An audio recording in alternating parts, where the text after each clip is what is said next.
What's going on, everybody? CaptainRoBear and crew here for Meteorian Core, episode 42. First try! Hey, Woo. Man. Been a while since everybody's been here. Gotta get creative, you know? I love it. Don't worry, everybody. Sam's here. Yeah. Just cast invisibility for the moment. Yeah. I just have the worst internet right now. I might reappear at some point. Welcome, everybody. Welcome. Happy Thursdays. It is Thursday. It is good to be on a Thursday. I remembered to pull my trash to the curb. It's been 2 weeks. It's terrifying. It's starting to warm up. That's not good. That's very gross. The good news is, as a bachelor, most of it is a couple of pizza boxes, you know, a case of water, a case of Pepsi, Zero. That's about it. You know, it's not too bad. Torso. Except for the chicken. There's some chicken a couple of days ago, so it's gotta. I'm glad it wasn't last week's chicken. The bird did not survive. Damn. Okay. Oh, dude. I have an owlback at my house for the first time in years. What? I don't know what that is. Yeah, I got an owl that's A bird. An owl. Oh, You know? Like an owl. when you said owlback like it was one word, I thought it was like something similar to outback, and I was like, what's an owlback? Come on down to the owlback. I didn't know. Onion. Oh my God! You just created the new shittiest tavern, Owlback.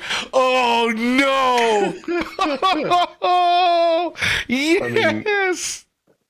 I mean, look, listen, who says there isn't a mythical eatery in D&D or some other place that, you know, specifically serves owlbear steaks? Yes.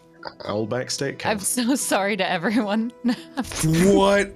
Okay, we gotta have our own take. What can we deep fry and fillet open? Like, this has to happen. It's gonna be like bloomin' eggplant. We gotta.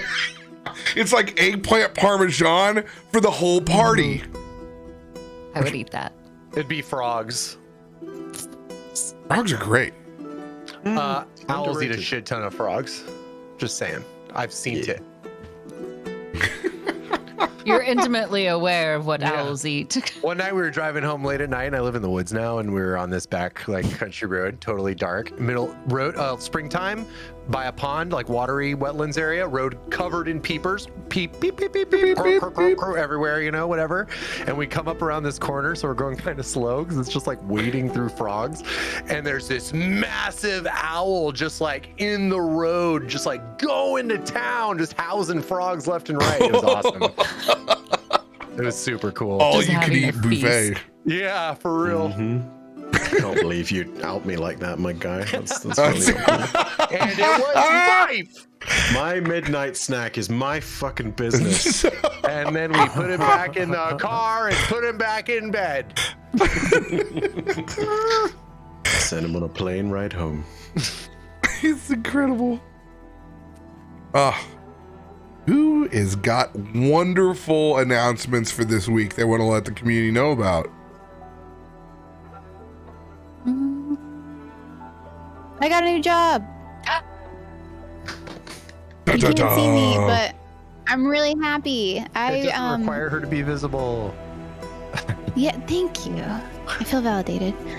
But yeah, I'm a live streaming and gaming specialist with Wounded Warrior Project. So she looks happy. I'm so happy. But it's my second week in, and I'm feeling great, doing great, and I can't wait to show y'all what I've got planned with them. Love it. GG's.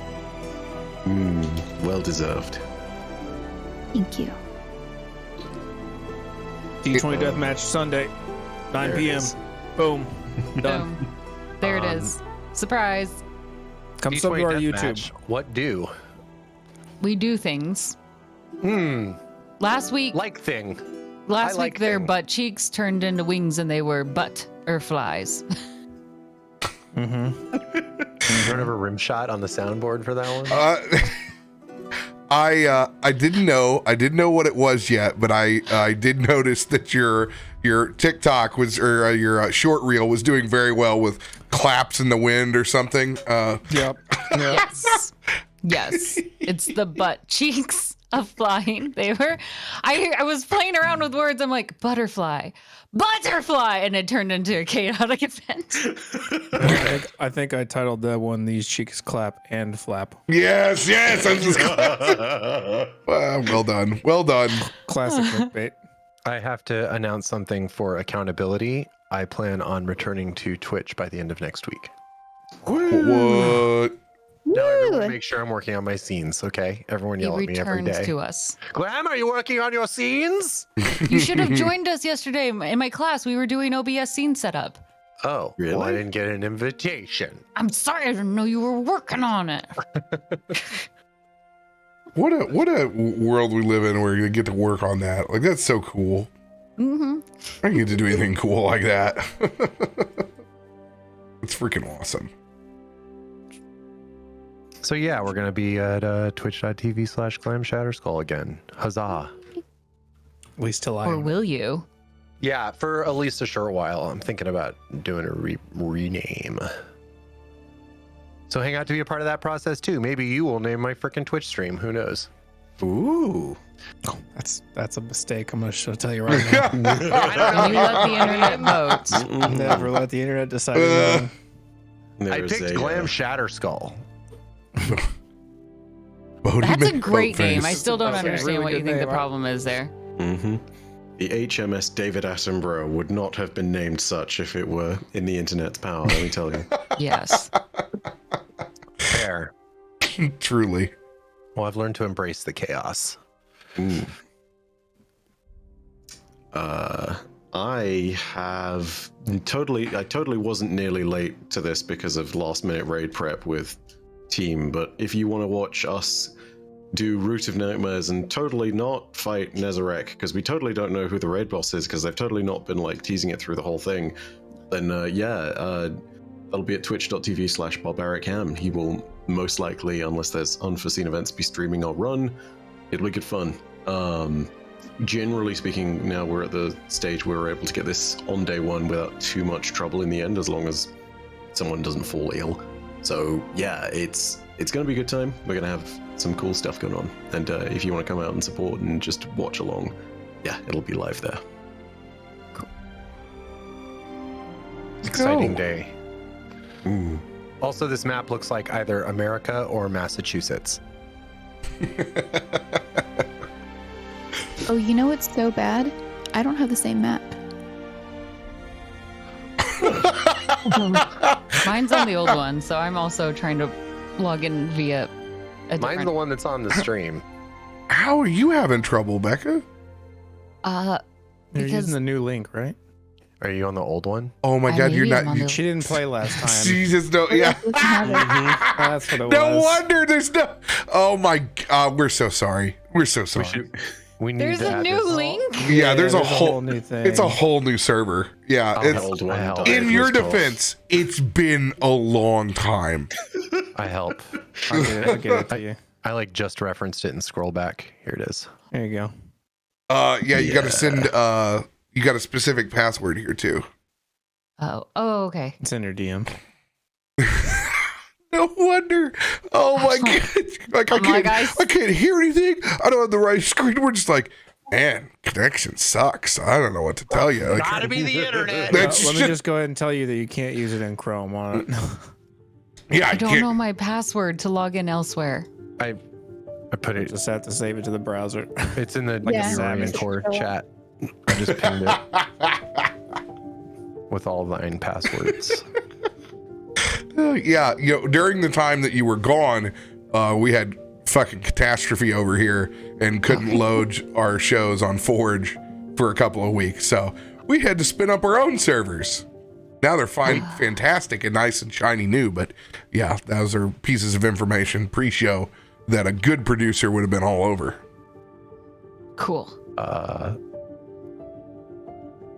Wait till you hear how Streamloots cards work. Don't. I already DM'd her about. Yeah, he's like, by the way, there's new stuff. I'm like, I wrote her a book.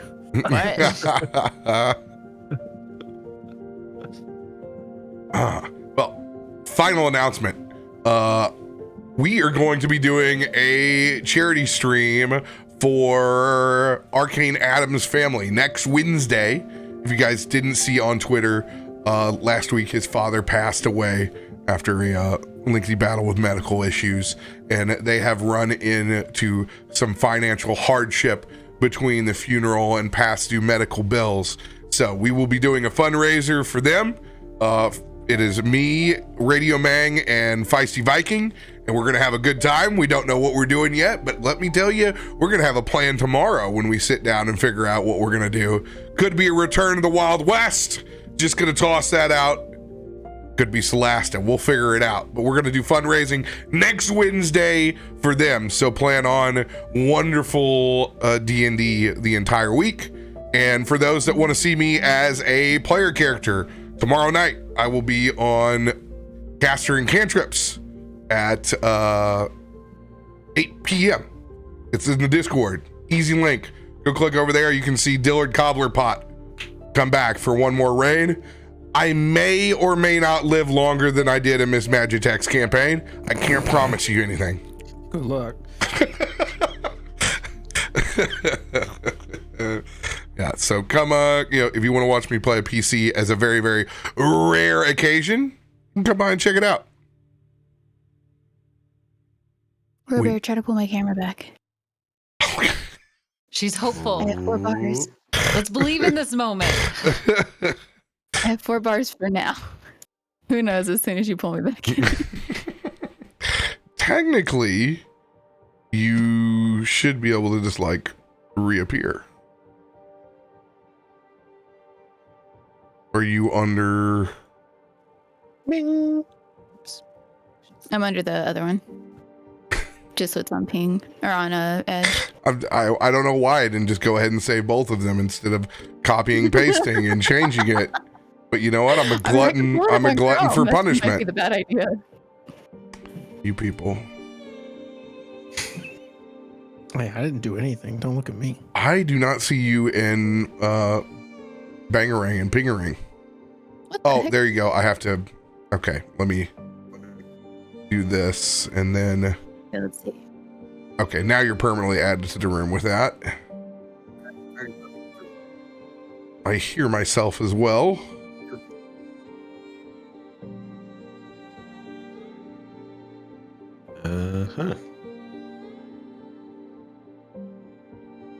Then flip around and reverse it. Let's change this video one more time, shall we?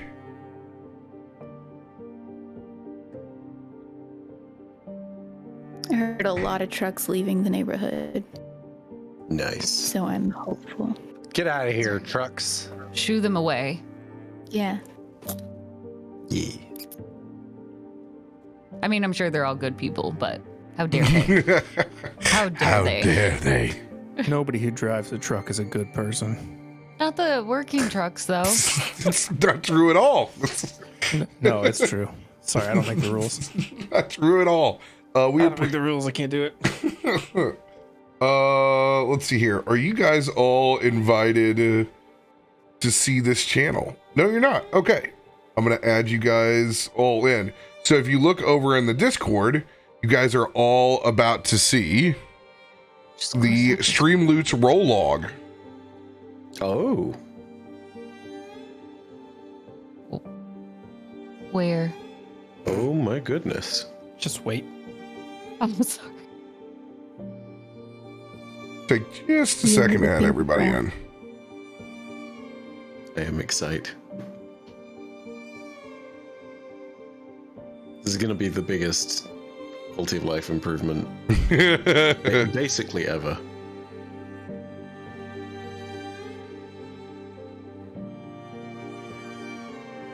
Also, as a total side note, Feisty, I'm going to go ahead and throw you another thank you in particular for the assistance with setting up at AWS.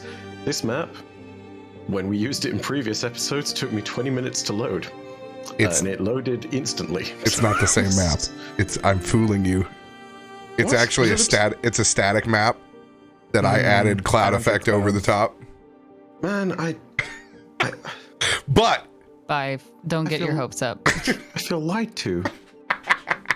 yeah, it's Listen, the still don't frame lose of that it. happiness that you had. Just pretend it's real. So It feels so optimized. with that information in mind, go fuck yourself, Feisty.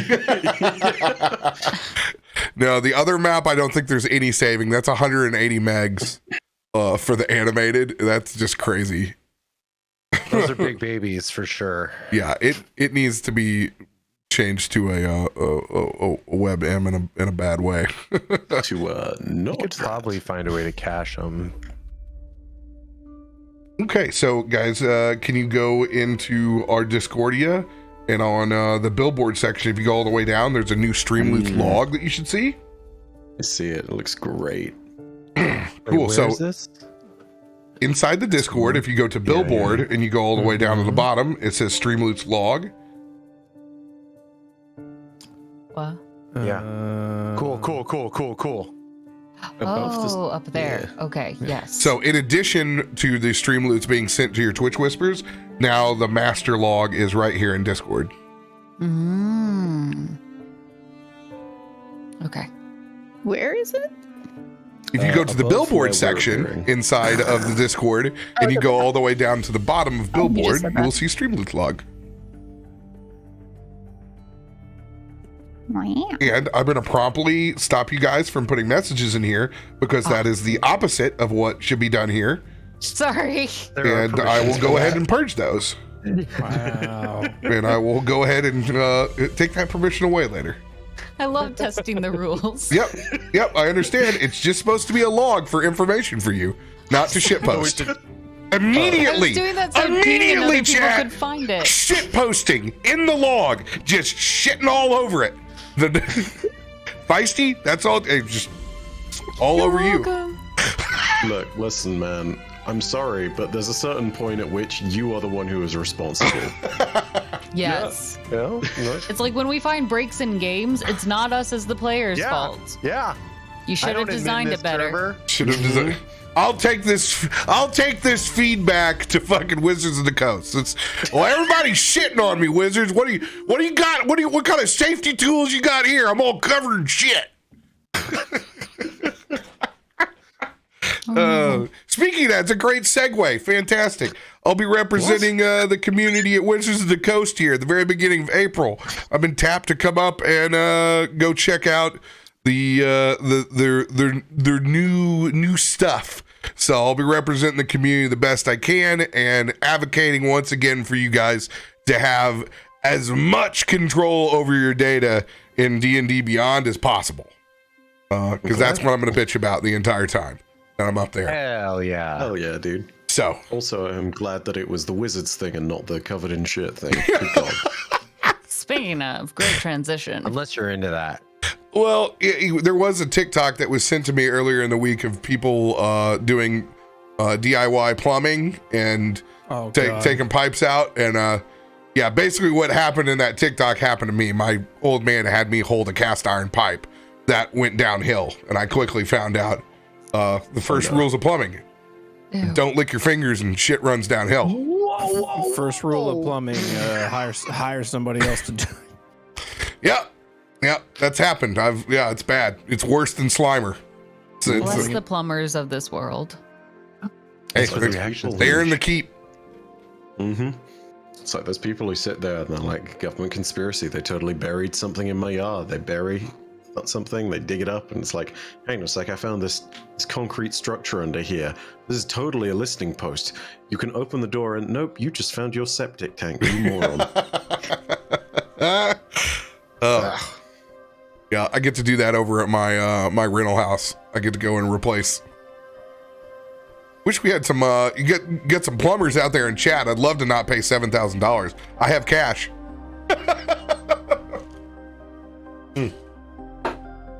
Good times. All right, Magic 8 Ball. We have cash and your butt cracks are free. How's this session gonna go? today. We need to know. For everyone who is not indoctrinated, I found this magic 8-ball in its package with guest receipt for KB Toys while I was searching for my old Teenage Mutant Ninja Turtles to give to my nephews. So now it resides in the office. And I never really realized how negative this fucking thing is until this week. How's the session gonna go, 8-ball? You know it's just a D20 in there, right? It's not. It's older. It's not even D20. It's smaller. It's ripened. Wise with age. If you drink the juice, you get magical powers. Yeah, that's true. That's And drunk. Like a Tide Pod. There's too many bubbles. It just says Outlook. Yes. Let's go. Outlook. Outlook. Outlook, yep. I feel like there's an of in there somewhere, but okay. Well, it went from Outlook and then flipped back over to yes. So I'm going with it. Okay. I'm not reading the bottom of it. There's too many bubbles. The old shake it till you get the answer you want strategy.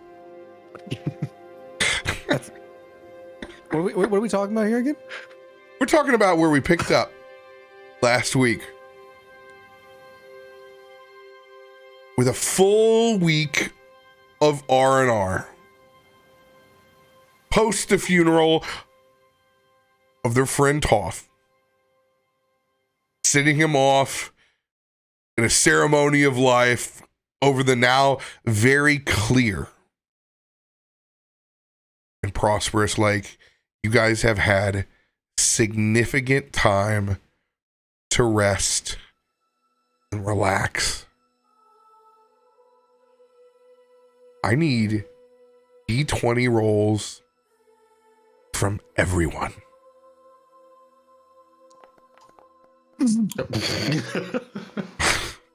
No, this founder's out broken. now. You gotta fix it. AWS isn't working right. These are all not very impressive. Oh, pff. Yeah, now it's definitely broken. Yeah. Rollies. Zanryn. Renwick. I got a 7. Oh, I'm sorry. I looked at your previous nat 1. Natural 1. Yeah, that was me flipping a coin. Thank you very much. No. Excusez-moi. Renwick. Mm-hmm. It's been a week since the ceremony of life. What have you been up to in your downtime away from the rest of the party? Well, I don't want to speak for Zanryn, but I believe we were doing something together. Yes. This is true. And he knows what that thing is. Well, then you guys Is can it a go together. date? Yes, we went on a date. It was nice. We had Italian It food. was really lovely, but we don't want to talk about it yet. We're not public yet. Jeez. Extra Oh, sorry. marinara. for Listen, you Renwick. can go on dates with your friends. I just assumed you guys went to the Owlback. We did. We had that. When I say Italian food, I mean he was eating a frog and I was drinking the blood of a customer. I'm glad. Why would you actually. drink blood?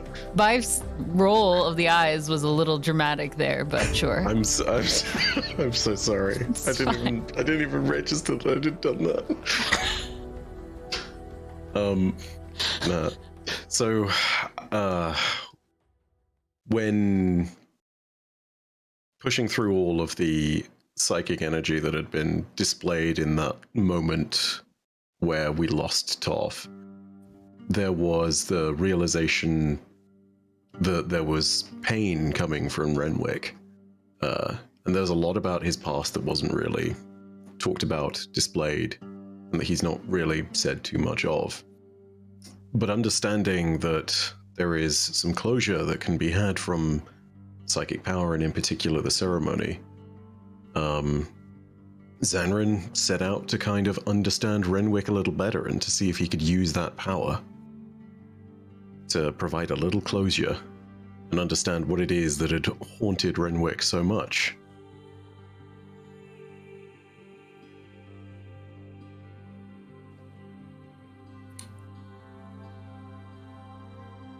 How does this thing work? Where do we gotta go?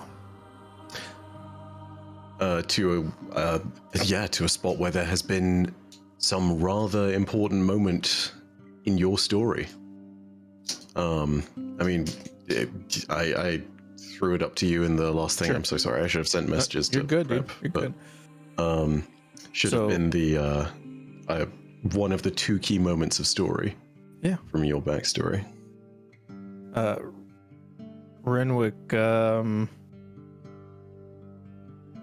as you journey with him, we'll take you through the streets towards the nicer part of town. Very affluent area.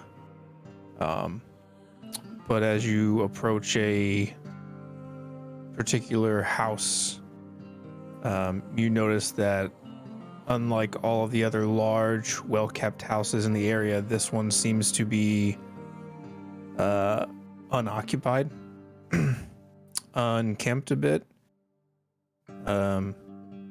Windows boarded up.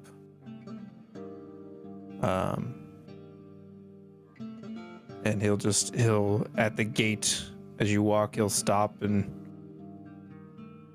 Zanryn, this was my home once. In this life or the previous one? In this one. And I take it that everything that led you to being what you are now, it's part of what's bound up in this house. Well, I suppose you could say that. In a manner of speaking. And he'll actually open the gate and kind of, he'll go into the house. And if you were to follow him, he's going to lead you into the upstairs to kind of a master suite where there's a large bed and really fine, like, silk curtains and nice things all covered in dust. And specifically on the floor of this room, kind of near where the like two large doors open to a balcony, just a large pool of well, not a pool, but a large blood stain in this area. Holding out one of the psychic daggers, it doesn't take any real prompt psychically to notice that, but the resonance is all over the room.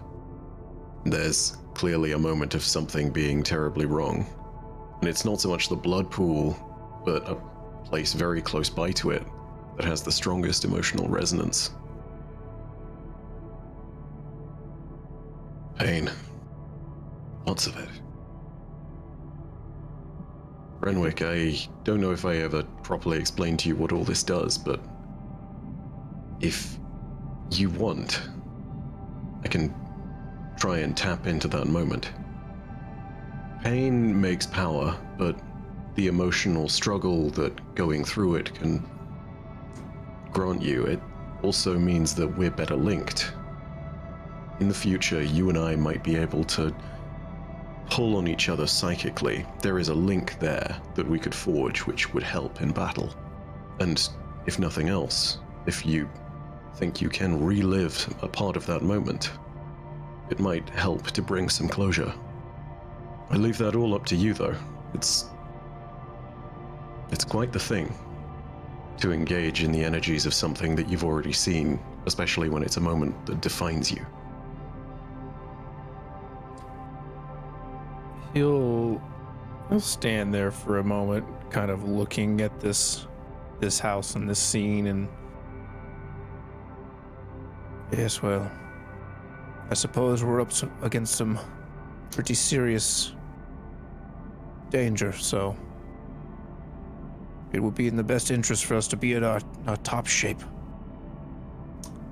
And I'm no stranger to pain.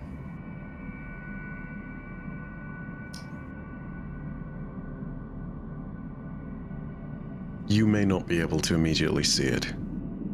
There's going to be a circle. Stay away for just a moment while I draw the lines. And when you're ready, and when I'm done, step in. As carefully as is possible, Zanryn's going to trace the same lines as before. Reactive surges are now seemingly much more visible to those who aren't immediately psychic connected. Something different has changed again. There is a more active flow of energy that seems to flow between Zanryn and you, Renwick. It feels as though you can almost hear whispers of something from beyond. You can't quite make out what's being said, it's unintelligible. But it feels as though it is pulling you closer as the circle is completed.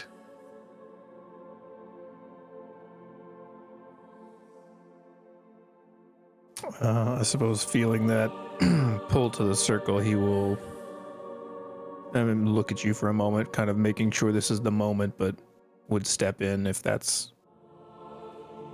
He just gives you an affirmative nod. Nothing more than that. Then he would step in.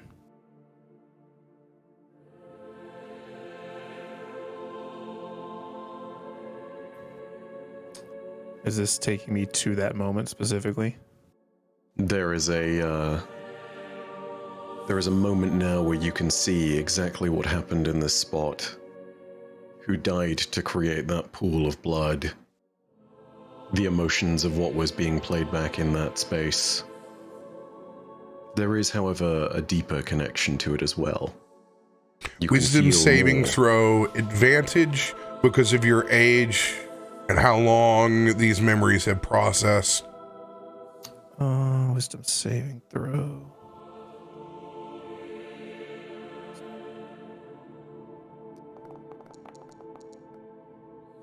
Ooh, 15. Continue out. Is Zanryn here in this space too? With him?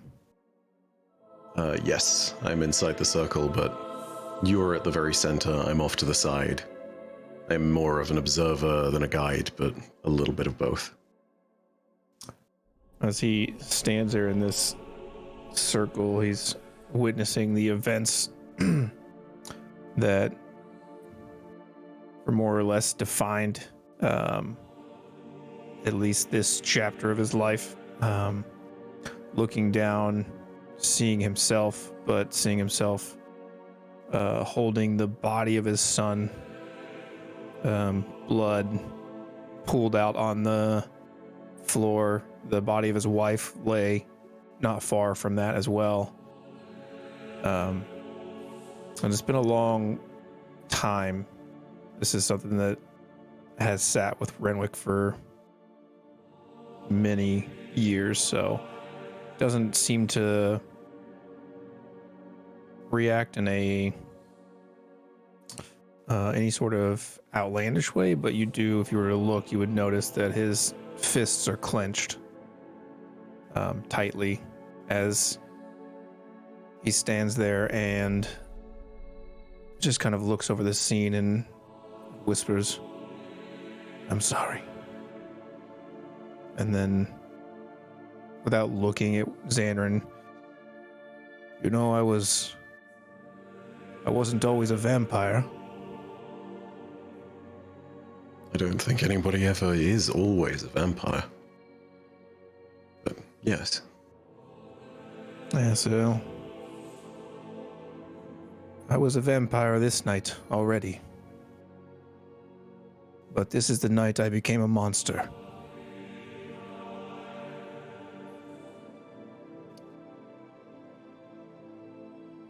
I take it you took revenge. Yes, Yes, you see, it was a group of hunters bent on destroying our kind. I don't know how or where they found us, but this is what I came home to. And I spent the next months tracking down every single individual,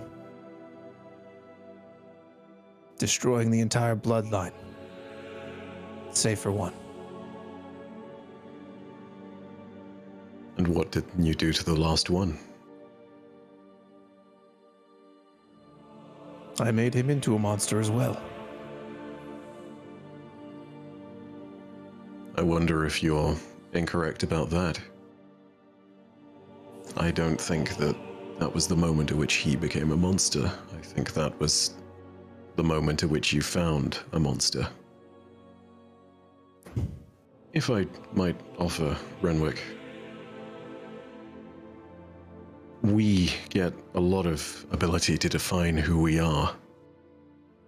And if I remember anything about the way you treated Toff, I didn't see you in that respect as a monster. I always saw you as more of a father figure. You took to it immediately. You knew what you were doing. Hold on to that.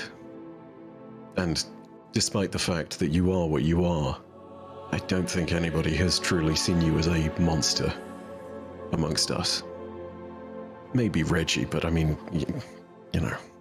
Yeah, well, some things can't be helped. I mean, you know, terrible mistake. yes, well, you know. Yes, I've worked very hard to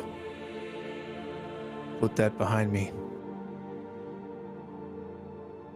To swear off violence. But some things die a little more difficult than others.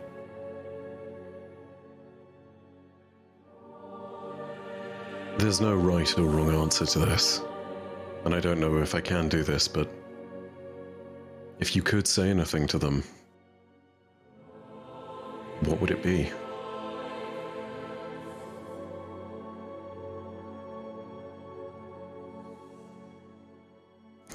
Just maybe that I'll see them soon.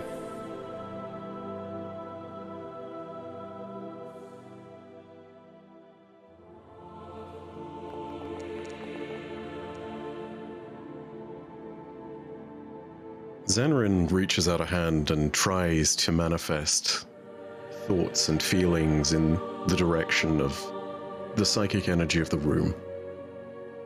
He's trying to pull on the strings of the whispers. He's trying to figure out if there's any connection still there.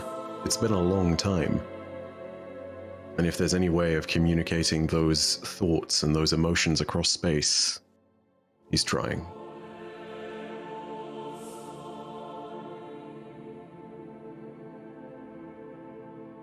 Roll a spell attack.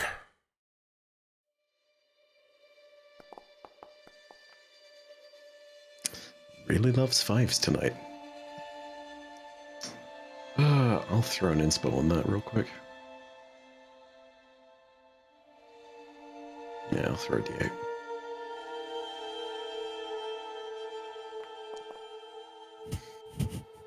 $19 it is. As you said, the threads are thin. The past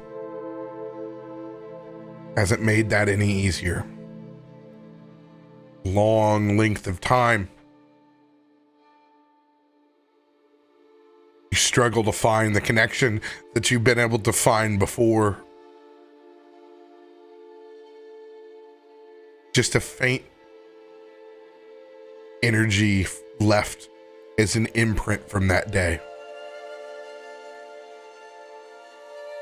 The only thing left, small, lingering bit of fear.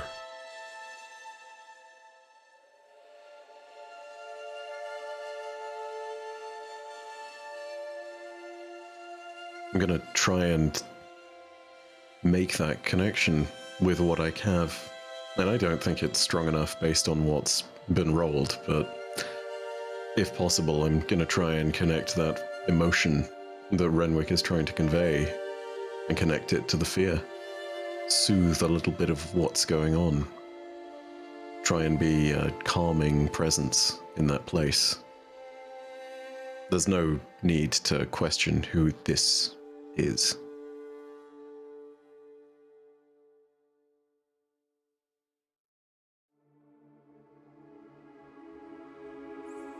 Go ahead and make that roll.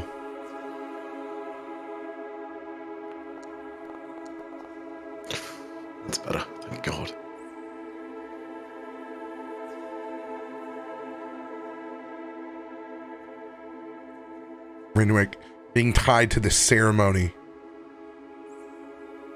I would like you to roll your spell attack as well.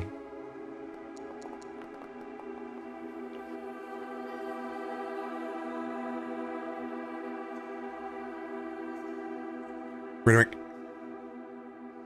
how many perished in this spot? Just the 2.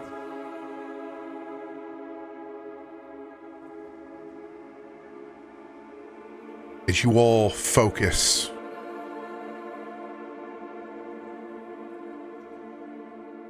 that last bit of energy, the imprint in this place, you see 2 small orbs manifest out of nothing, about the size of softballs. Dancing lights. They form within the room between the 2 of you. They stay there, slowly spinning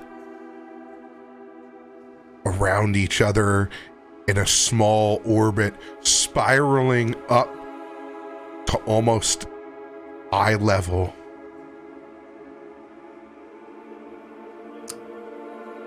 And Renwick would just watch this happen, but kind of as they lift up, I think he would reach a hand out to try to touch the orb, or one of them. Spell attack.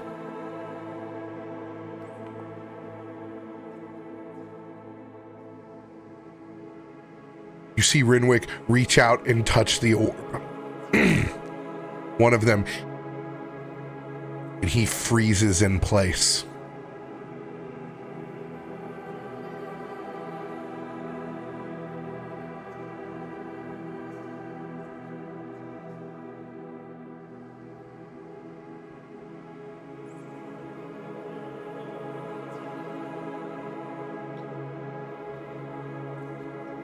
Knowing that, generally speaking, whenever something like this happens and that there is a psychic connection being formed, the experience can be vivid, but also this is a potentially really personal moment.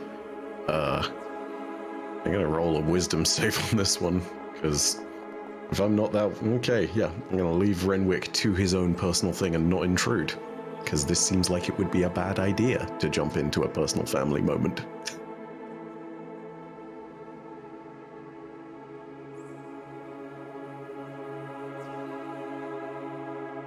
One minute goes by.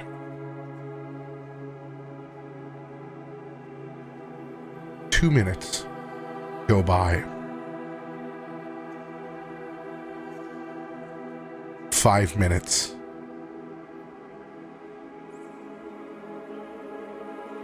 Renwick, roll a spell attack with disadvantage. Oh, fuck.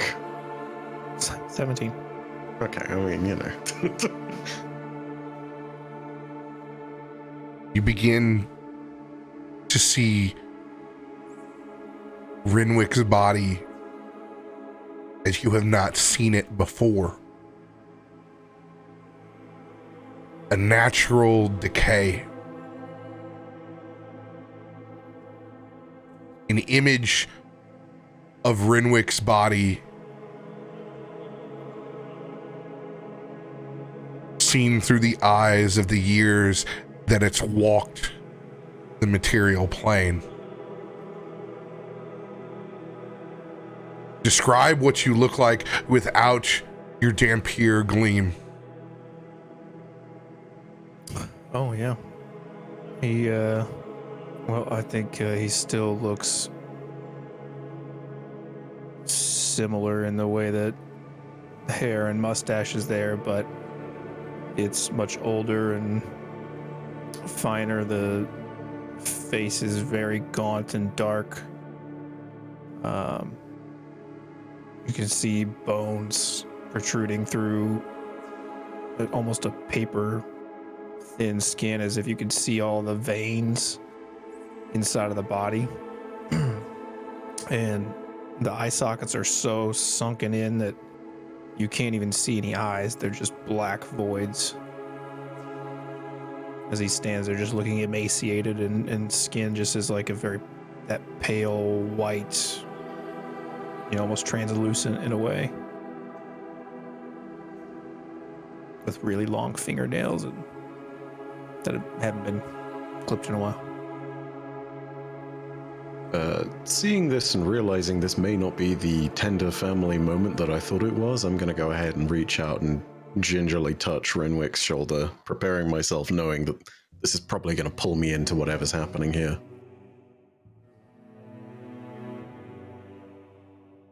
Go ahead and roll a spell attack.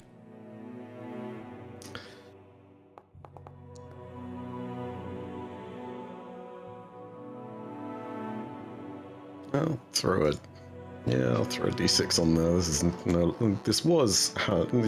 is no longer fuck around time. There we go. I don't trust it, man.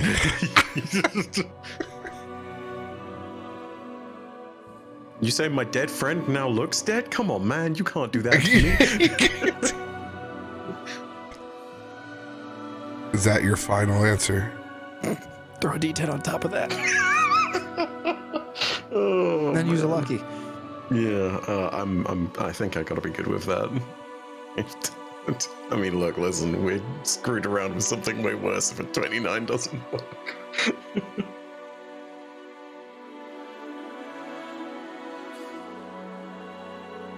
Just for a point of reference, you are touching his shoulder, correct? Yes.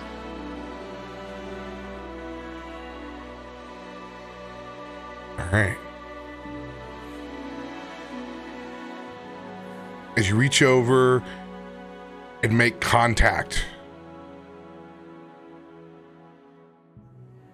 with Renwick's shoulder,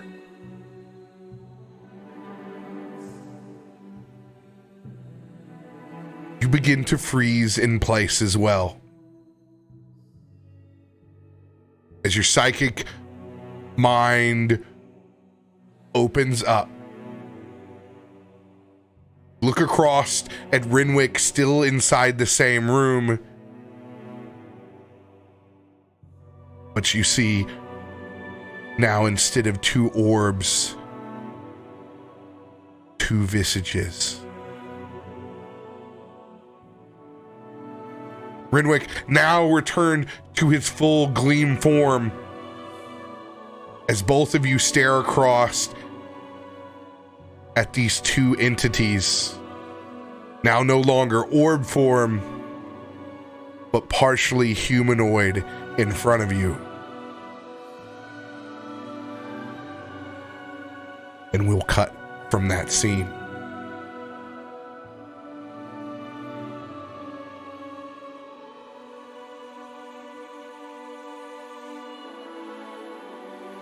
I'm so sorry, Mud. I feel like I may have caused more trouble than I intended to. Way to go, bye. I'm interested now. Nelson.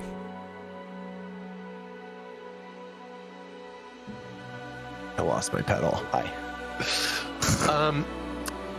Nelson has been very busy. It hasn't been a relaxing time for Nelson.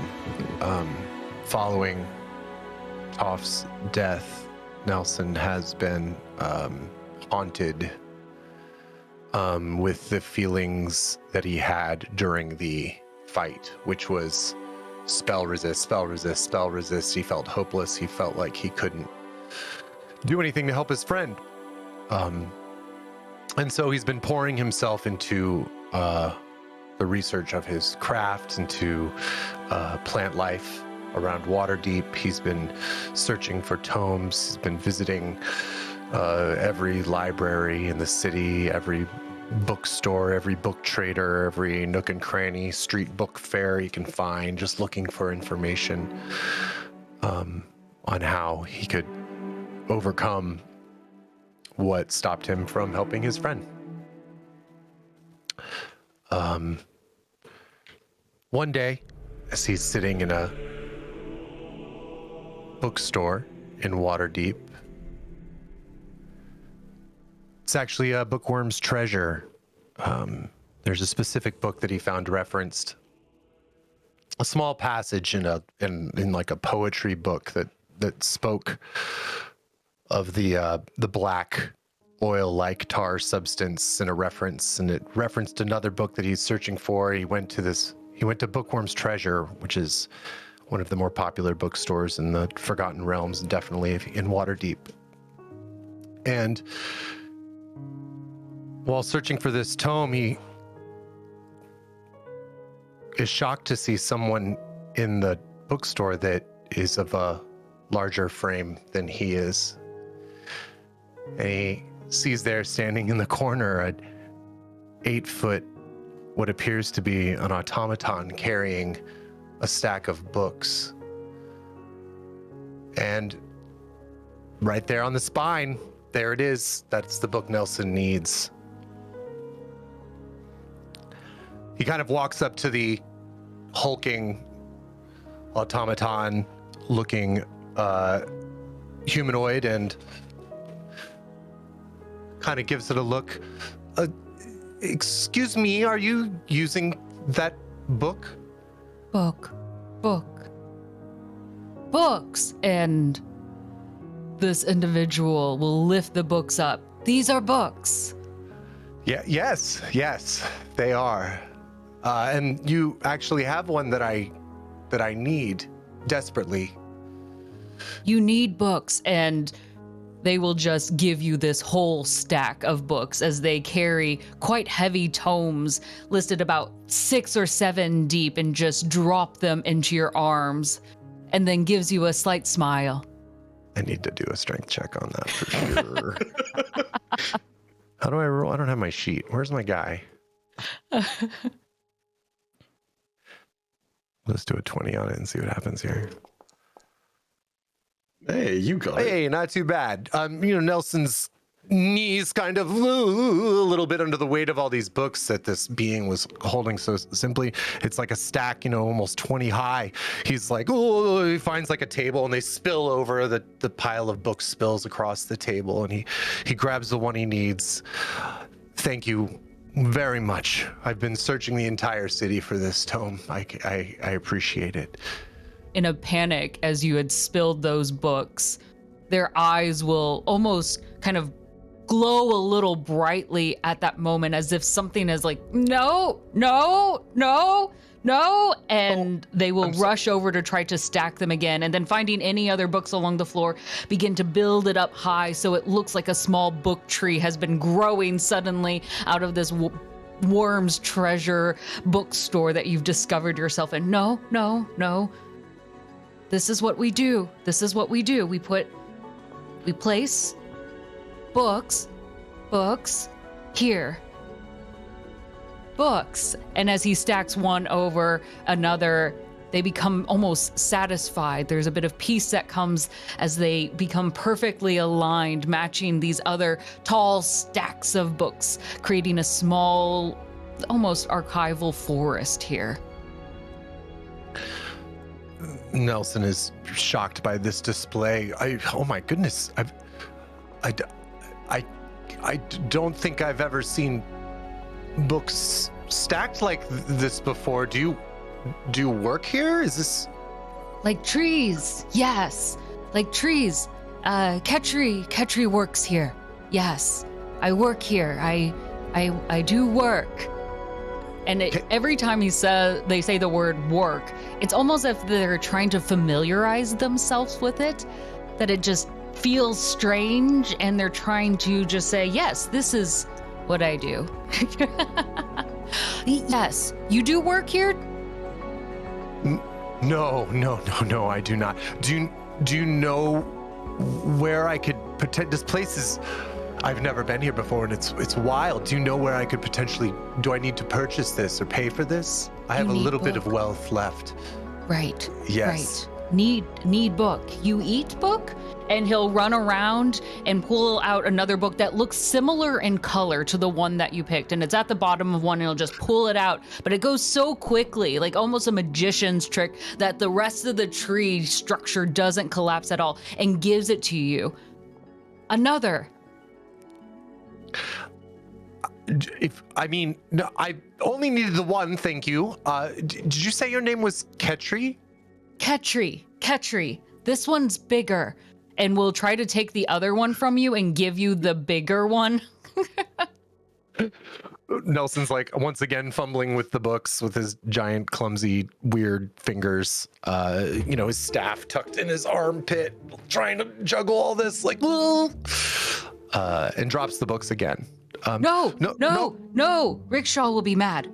No. And we'll continue to get down on all fours and put the books back together. No. Books stack like trees. Beautiful forest. And for whatever reason, though an automaton, you see Ketri taking a moment of air, breathing in. Though they have no sense of smell. Yes, just like at home. And stacks them once again, finding now the book that you really wanted at the bottom of this tree. No, it's definitely that one, Ketri, please. This one. Yes, just the one. One. Singular, correct. The one at the bottom.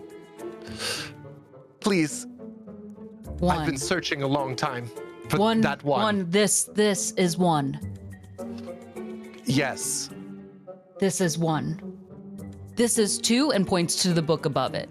Correct. Yes. For all intents and purposes of this, yes. Correct. One. Only one, please. Two, not two. Correct. Yes. Correct. One. No two. One. And Ketri, again, once very quickly, pulls it out with a very quick speed, and then presents it to you, now realizing again that this is heavy and will not give you a lot of heavy stuff. So does your book. as Nelson takes the book, your boss likes you to stack the trees this way then? Yes. It gives it space and feels home. Whose space? Rickshaw's space. You said that was your boss. Yes, boss. Takes care of me. He's very good. Oh, how does he take care of you? Ketri's learning. So is Nelson. Book 1, book 2, and we'll point to another, excitedly looking for your approval on this. Indeed. Well done. You book, using it as a verb. I do need to read this book. Read. Ketri doesn't read. And you work in a bookstore. Books. And we'll point to all of his forest trees that he has built around him. Ketri, have you seen words before? And this metallic figure just kind of stares at you. There's no eyelids to blink, but it would be an unblinking stare if you would imagine it as such. They're what's inside the books. Ketri will grab the closest book and open it. Looking at the pages. Words. And he'll rip out the page and put it inside his body. Now, Ketri, as Rickshaw appears at the doorway, what does Rickshaw look like? Rickshaw is a short golden, dragonborn. A short one though, golden, old in nature. I imagine long robes that drape around, and as he walks, it kind of picks up the dust and book mites that have run rampant in this very old store. He carries a bundle of scrolls with him, a quill always behind his ear, a small cap that continues to drip down over his eyes. We'll have to rewrite that page again. Ketri, start slow. Just stack the books, please. Do not remove the pages. If I could, as he reaches out with his short arms, kind of peeling the cap back up. My apologies. I'm Nelson. Nelson. Nice to meet you. Apologies. Ketri No will need to bow. apologize. Ketri helped me find the book I was looking for, actually. Oh, good. They've come so far since Ketri has shown up here. Taken quite the interest in books so far. Books. And we'll hold up another one. Yes, it's a wonderful employee.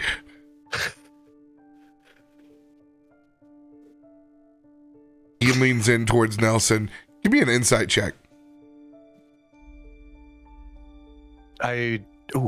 Yes, I have my character sheet now.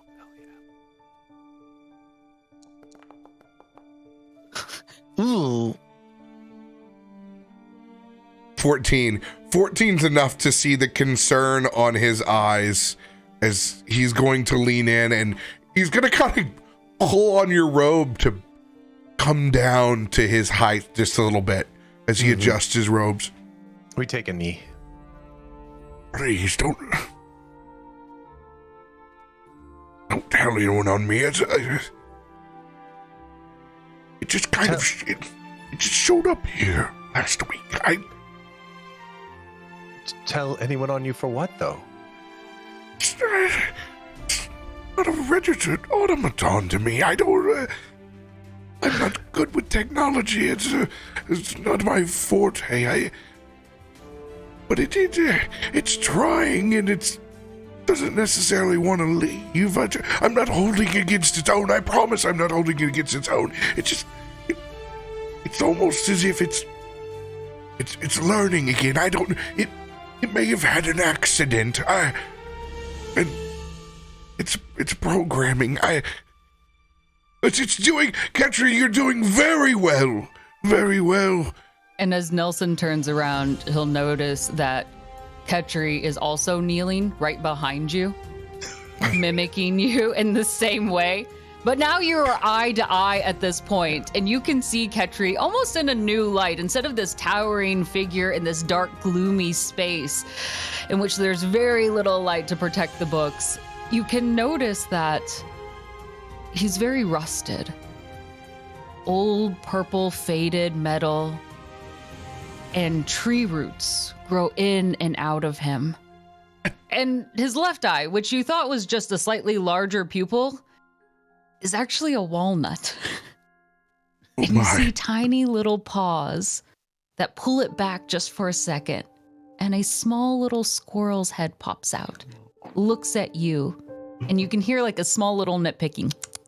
And it stuffs the walnut back in and scurries inside, and you can hear that rumbling inside of Ketri. Oh God, it's housing vomits. It's been left out for so long. It's I don't. No, it's okay. I have a friend as well, and he summons Thomas, who appears on his shoulder. Oh my! And being into mimicry, he's very, very. You can see on his weird, disgusting, hideous face that he's all of a sudden like very much stoked that there's also someone else into mimicry. I've never seen a small amethyst dragon before. That quite the day. Also, friend? Indeed, very much so, friend, yes. Ketri will pull out an acorn from inside and offer it to Thomas. And you just see like this very surprisingly tender moment, as Ketri before was very clunky and quick, but the movements now are very slow and hesitant, eyes fixated on Thomas as he holds it out to offer this acorn. Oh my. Seems to be sharing its nuts. Does Thomas like acorns? I don't know what amethyst dragons are into. Is Thomas stoked? Does he eat? I don't know if he eats. He's your boy. Oh yeah. Okay. I'm gonna say that Thomas is like not into it because Thomas doesn't really eat. He's like a gem. He's like a gem thing. He gets like energy from light, I would assume. But Nelson kind Pretty of things, boy. Nelson gives him a little. Get over there. They're being nice, Thomas.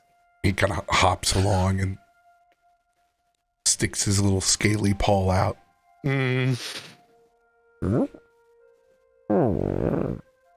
Eat. Nelson does the thing where like somebody gives you food that you know you're gonna think is gross, but you know you have to eat it to be polite anyway, and just kind of like slowly like. Thomas looks back at you. I think Thomas loves it, Ketri. Thank you. Very good. And we'll try to pet Thomas almost a little bit too hard, like his head bobs with the movement. You hit a couple of the floating amethysts, it like kind of sends him out of orbit there. But he looks up and he sees that furry little paw. Thomas flies over on the shoulder of Ketri. Kind of pokes around at it. What is it doing? Just on Ketri's shoulder. What is it doing? Looking at it on its shoulder. Oh no, Thomas means no harm, I promise. He finds a spot within the thicket that's there to wedge the little nut back in. He's fake chewing as he flies back over on Nelson's shoulder. Oh, how adorable. If there's anything that you need, Master Nelson, please do not hesitate. And if Ketri can assist, more the better. Is Ketri in your employ? He reads books. We're more of a room and board situation right now.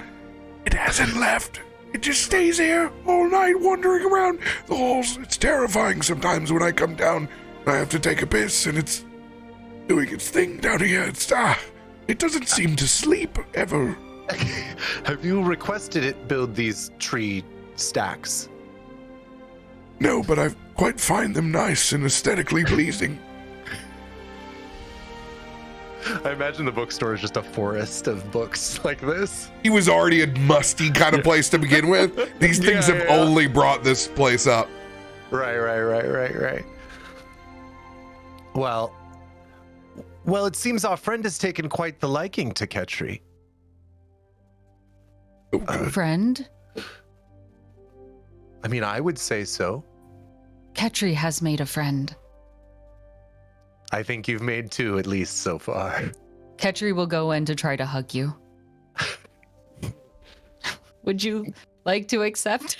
I think Nelson will accept this physical roleplay. That's what you have to say in LARPs, by the way. You have to say, do you accept this physical roleplay? And somebody has to go, yes, I accept your physical roleplay. I'm so glad I know that from you, and I know that you're someone who genuinely is way into LARPs, because if someone told me that out of nowhere, I'd be like, really? Consent's cool, man. It is. It's totally cool. It's just the way that that's phrased in many other contexts. I'd be like, yeah. For sure. I never said LARPs were good at phrasing things. Holding his arms out and seeing Nelson do a small nod, they will go to pick Nelson up more around the waist and then stand up straight. It's not a squeezing, but just holding you in the air, not sure when to let go. Like clamp. Yes, I have picked you up, and I hold. Oh, this is a new sensation. I don't think anyone's ever done this for me before. Hug friend. He T-poses, like he puts his arms out. Do you want me to spin you around? This is fantastic. I hold him up to kind of show throughout this, and I walk you through, holding you out as your arms are out through this forest of books. We have to be knocking them Petri over. has made friend, announcing it to everyone in the store. Oh, fantastic. Oh gosh! As we spin through the bookstore, Nelson's giant, weird, feathered, claw-like appendages definitely whack over one of the book trees. No! Will drop you immediately and is focused on rebuilding this tree. One of the books splays open to a page. And you look across and you see the mycelial network.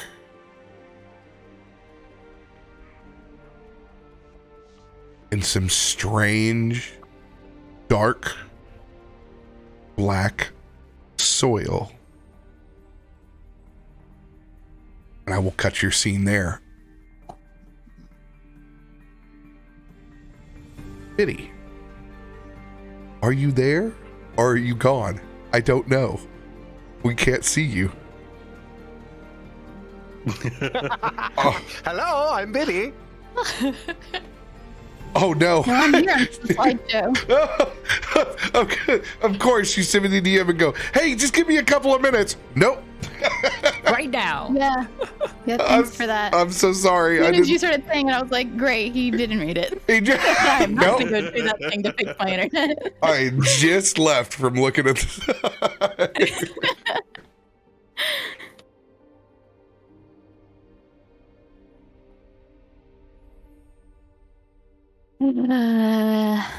Dang it. Okay, well, it's Biddy's turn, right? Yeah. No Cam Biddy. Y'all get to really imagine expressions. It's just that expression the whole time. Okay. So Biddy, after, saying all of their goodbyes in the small ceremony for Toff, she probably would go and drink heavily. Maybe cheersing with Brom too much and then out drinking him to a point where... I wonder if you can do that. You give me a Constitution saving throw. Wait, hang on. I need to get my thing up since I restarted. We can do some contested checks here. Absolutely. We'll I get to see. do that with advantage. Probably real drunk. Oh, that nat 20 was there. Oh, you got... Yes. Yes, you have very much beaten me again. Oh yeah, she's not even gonna try. She's like, sure, you want to do another one? Your average size is catching up to me. What can I say?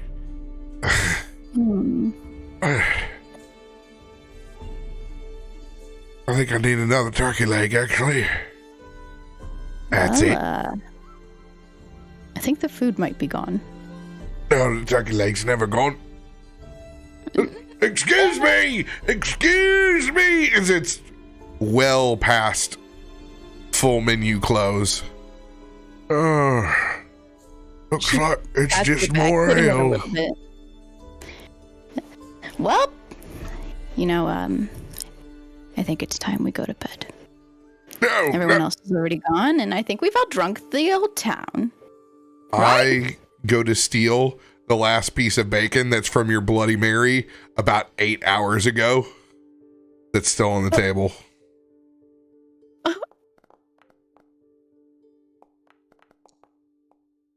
God, I can't even get the piece of bacon. Oh, you see my slow hand creeping over to the only piece of food that's left hanging on the side of your glass.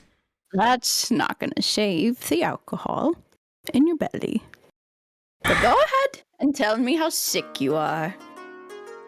I'm not sick at all. I'm sick and tired of you. That's what I'm sick and tired of you. No. Brom, go ahead, try the bacon. She's I don't sloppily kind of leaning over you on your shoulder now. I don't want it anymore. Oh, now you're done. Can't we just go one more tavern, please? Please. There's got to be one that serves at least oysters. Here, it's Waterdeep. This hour?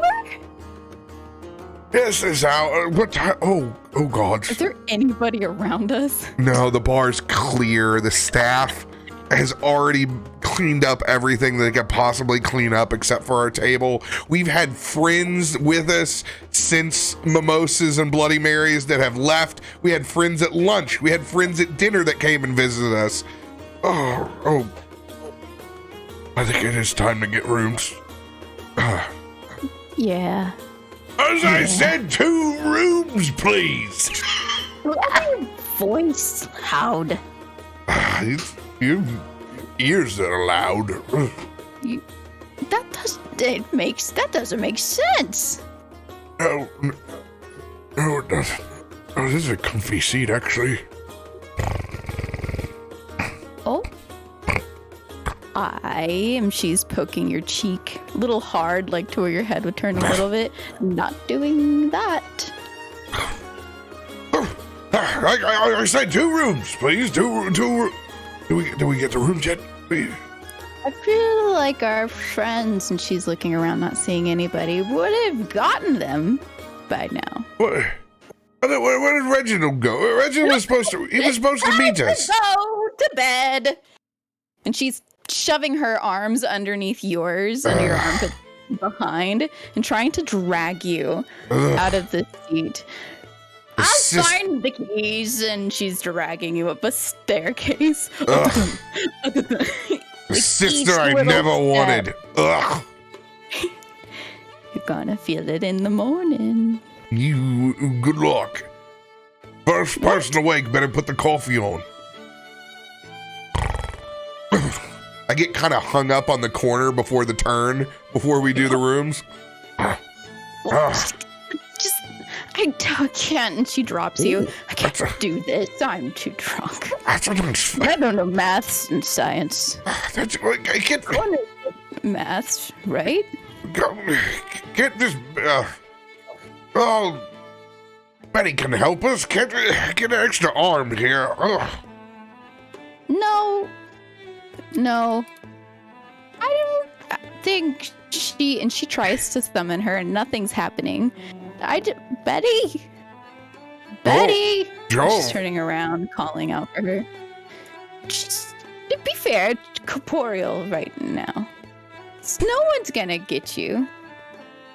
Before I get to bed, she probably found 2 keys hanging up on the wall that her friends left for us, and she'll toss the key at you, and it hits the floor, probably right next to your head where I dropped you at. Hold on, man. If I just concentrate here, 20. The same planetar from back in the forest appears. Oh my gosh.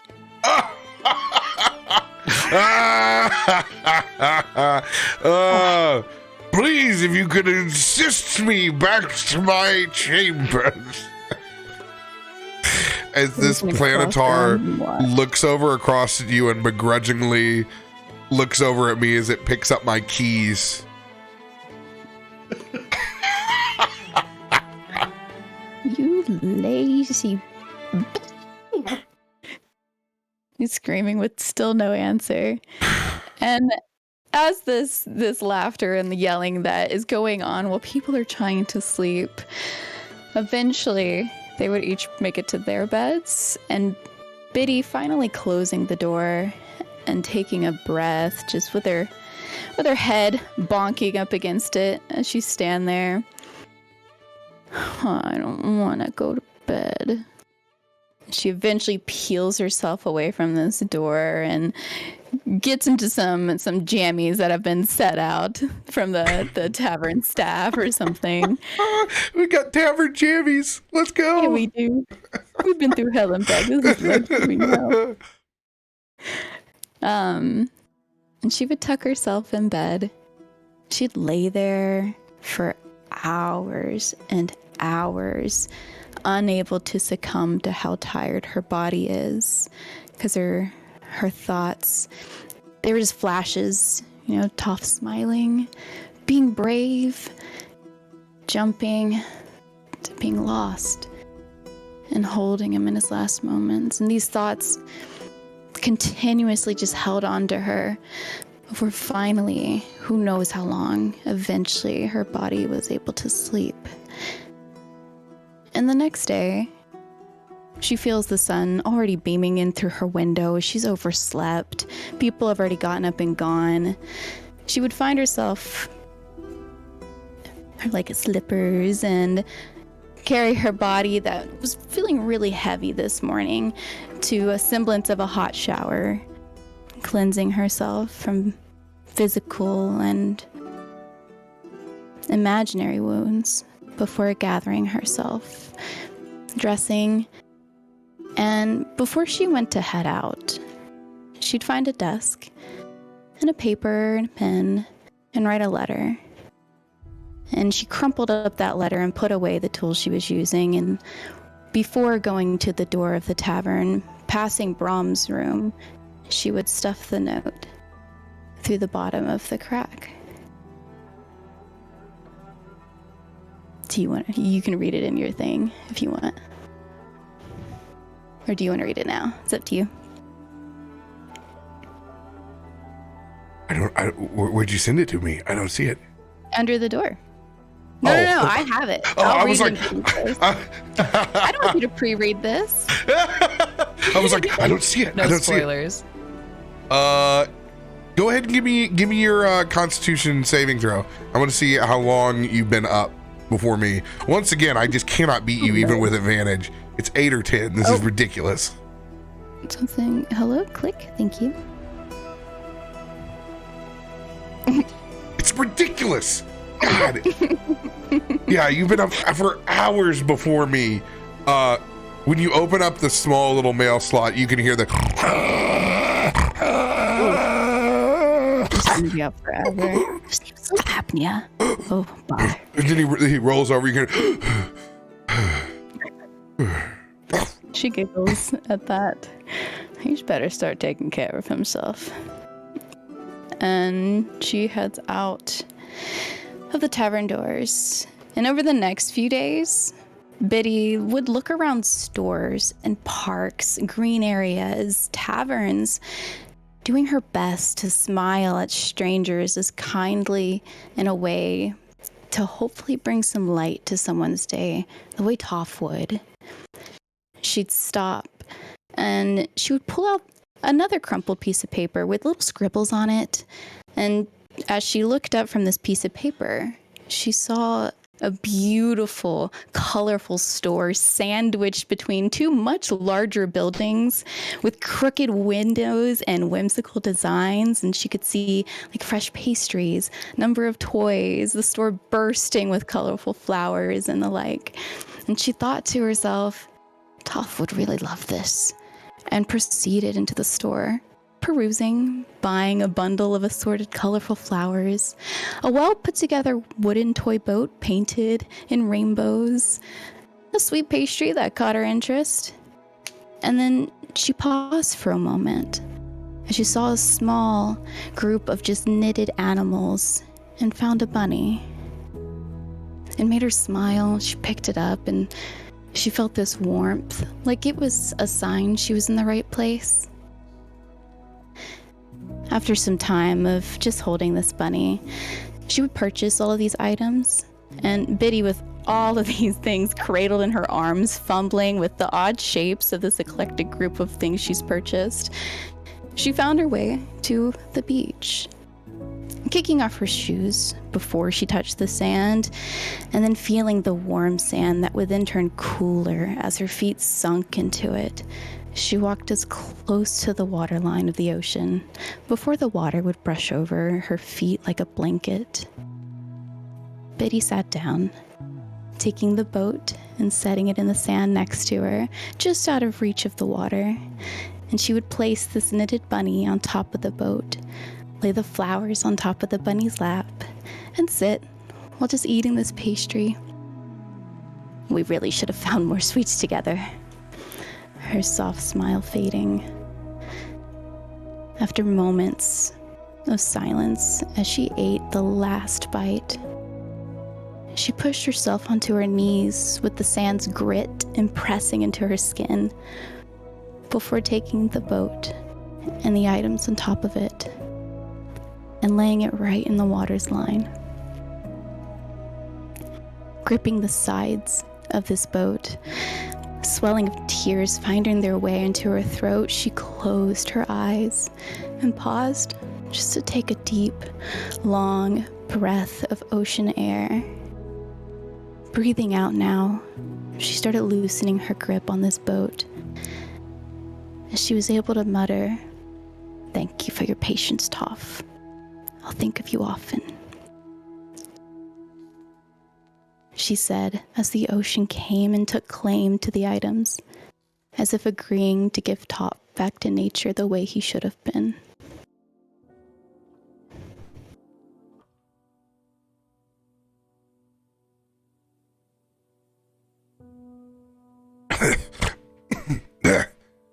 Benny! Smelly. I need coffee. Oh, bother. As I look over at the clock. 6:30 p.m. I guess I slept most of the day. Oh, God. As I try to sit up, and I can't because I fell asleep with my chainmail on.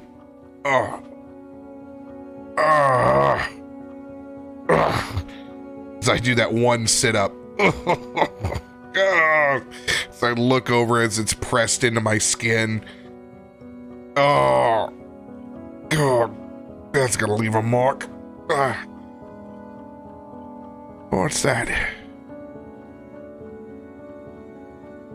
As I waller over in my chainmail,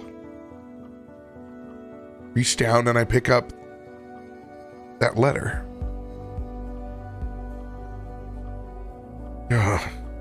Probably the bill from last night. Well, nah. That's a fancy bill. So looks and sees the wax seal on top of it. Opens it up. What does he see?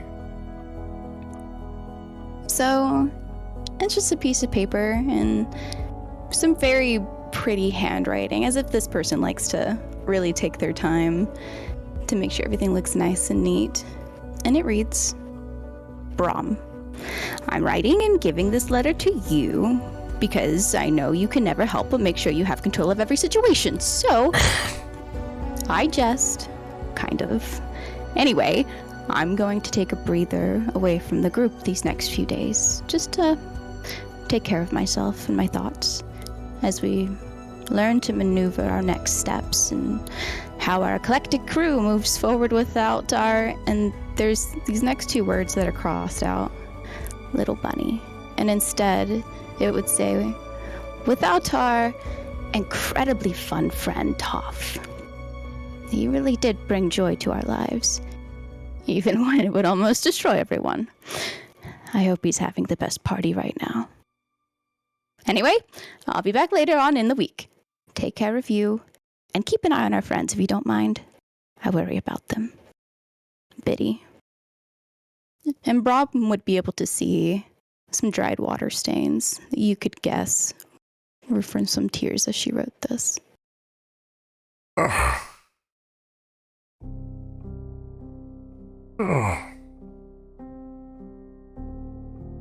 I lost my drinking buddy for a couple of days.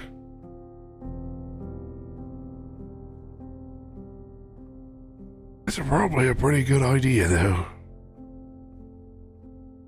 Not that I was up to enjoy the day anyway.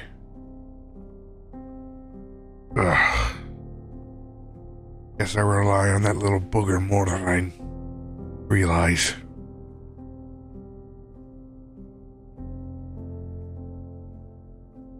Closest thing to home I got, though.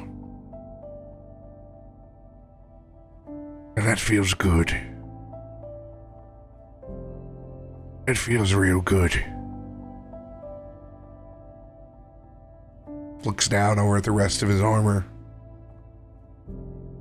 I've been working for a long time.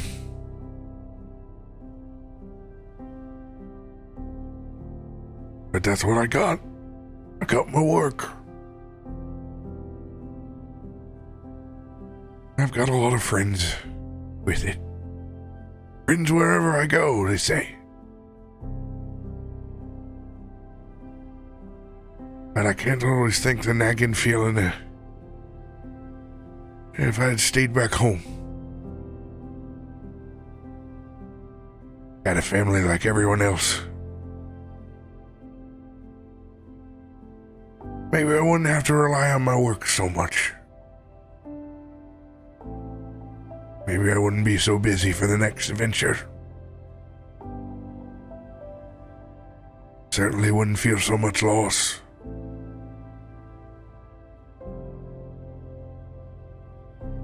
But staying tied down was never my thing.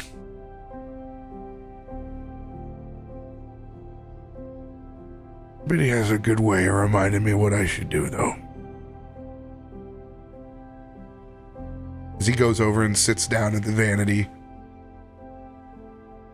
and he decides to write a letter. Writes a letter back to his brother, his aging mother, his nephews that he hasn't seen in a long time. And he knows he has a new niece. Hasn't seen her.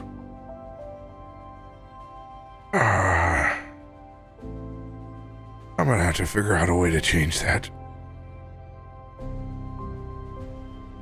He sits down and takes the time for the rest of the evening, calls in room service, gets that turkey leg that he wanted the previous night. If you could please put this with your outgoing mail. Service staff nods. As he leaves early in the night, now around 8:30, just to take a stroll in the city, the outside cafes bustling, spilled with moonlight. Takes a big, deep breath in from the city. I think it's time to check in. Shall we? He pulls out his small map and begins to head to the Temple of Hell.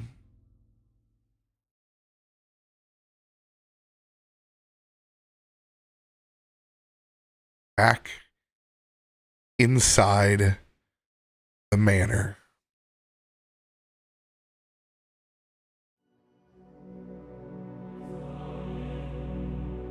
Zanryn, Renwick, both of you staring at these two visages that are beginning to form. I'm gonna have you all take your restroom break now and go refill your beverage before we pick up in that scene. Apologies in advance, Mud. No, you're good, dude. Man, what a banger. Everyone's doing so good. I love this. It was so good, dude. I know. Felt like story time with Sam. Oh, it's so good. So good. Everybody's Reading doing the book. amazing. Oh, I was there. I had my toes in the sand. I'm glad. I wanted to make something special. It was super special.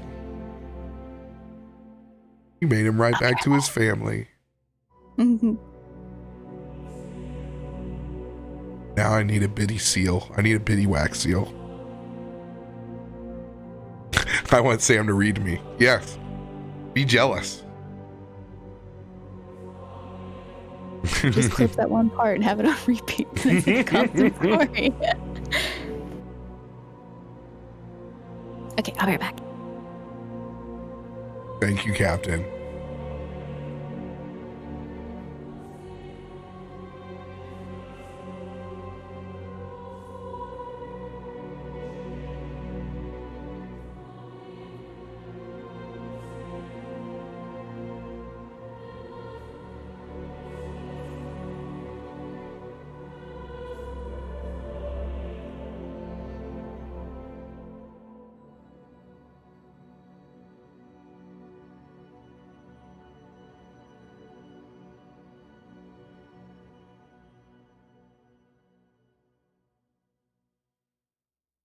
Oh my.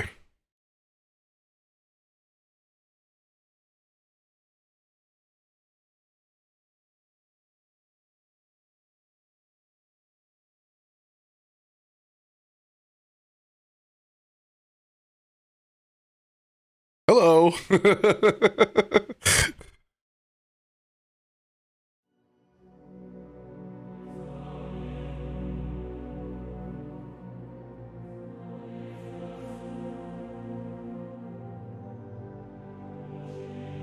No, just had a little hiccup there.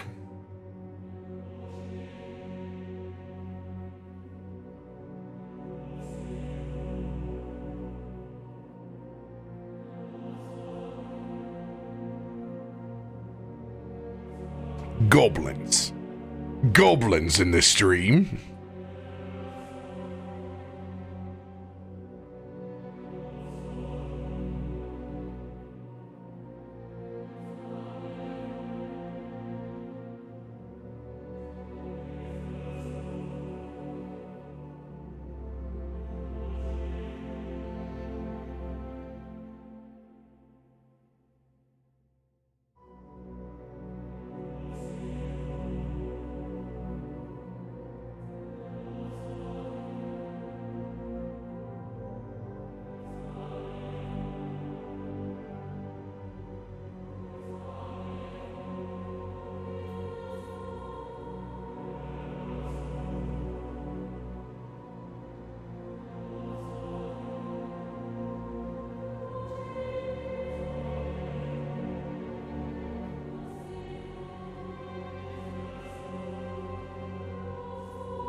Byf, can you hear me now?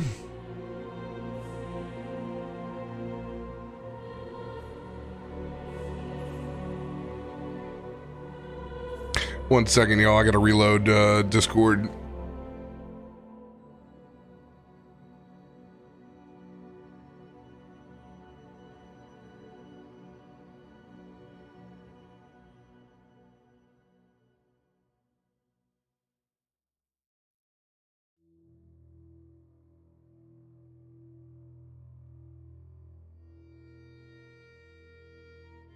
Hello.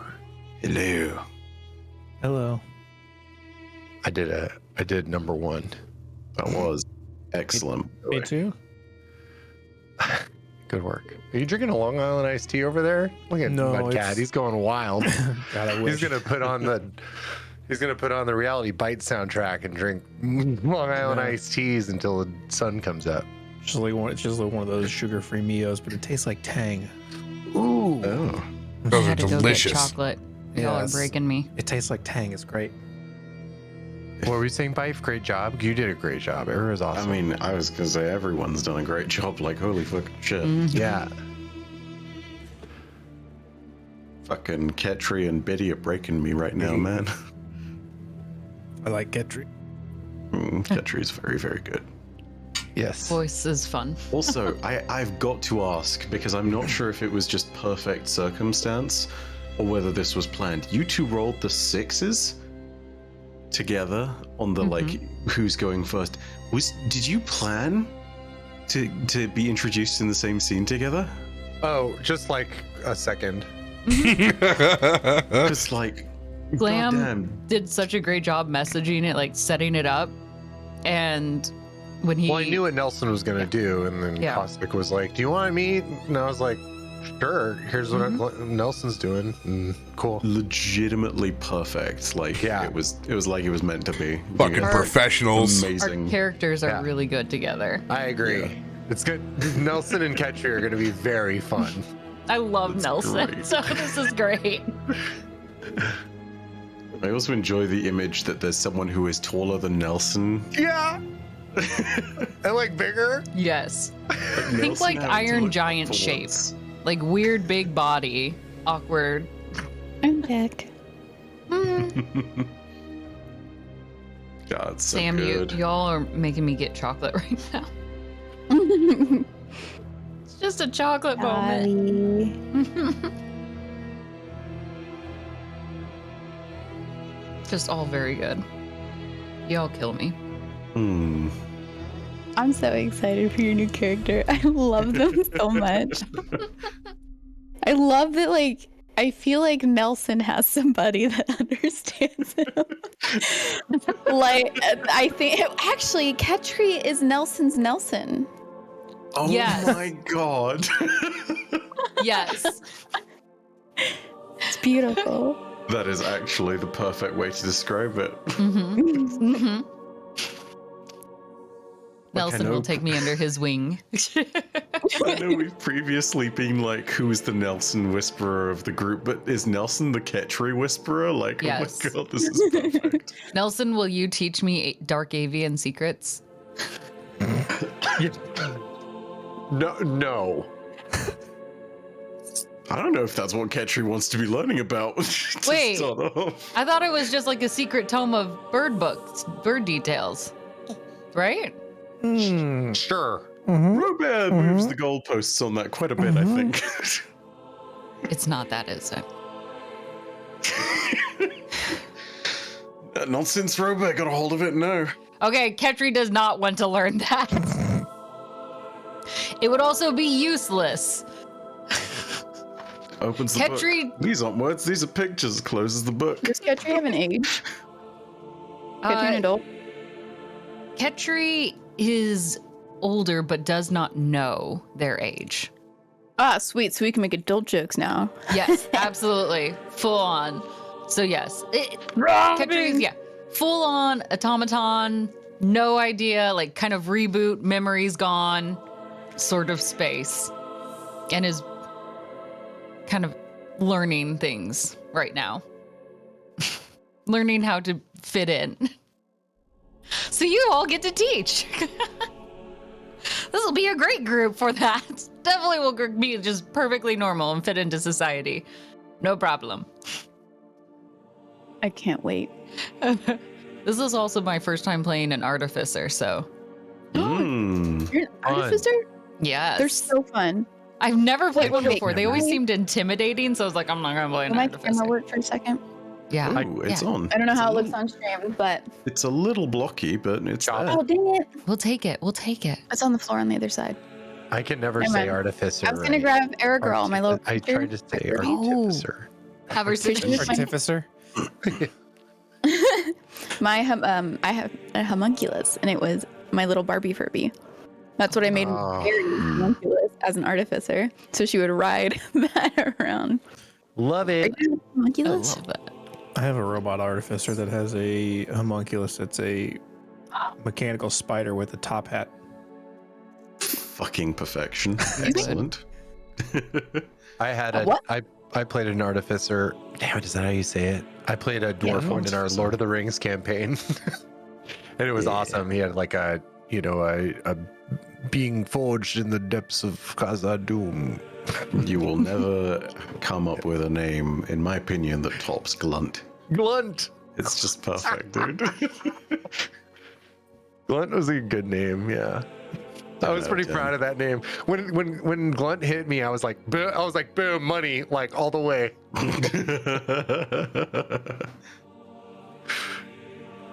Fucking excellent, honestly.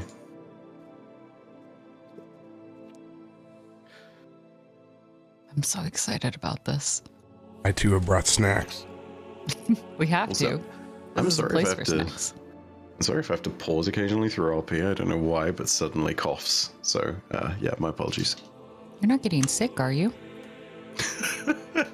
I was recovering from COVID for like the last week. Well, and it's a good thing that you can sleep all Yeah. tomorrow on the weekend. Oh yeah, good thing you're gonna be able to sleep over the next 48 hours. Yeah, you're not doing Yeah. anything, right? No, it's fine. It's fine. It's fine.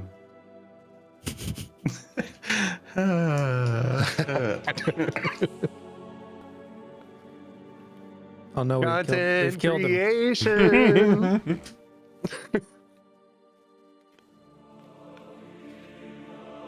If he doesn't Lord Daddy, then who will Lord Daddy? Oh gosh. It's fine. Mylin is an actual dad as well as Lord Daddy.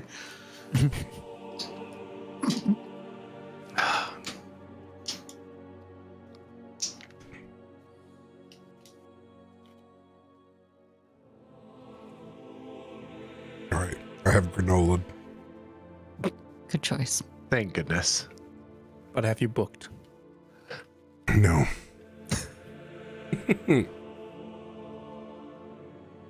Back inside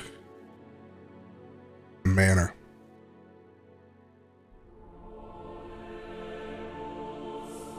Zanryn, you can see that Renwick has his faculties. Both of you roll perception checks.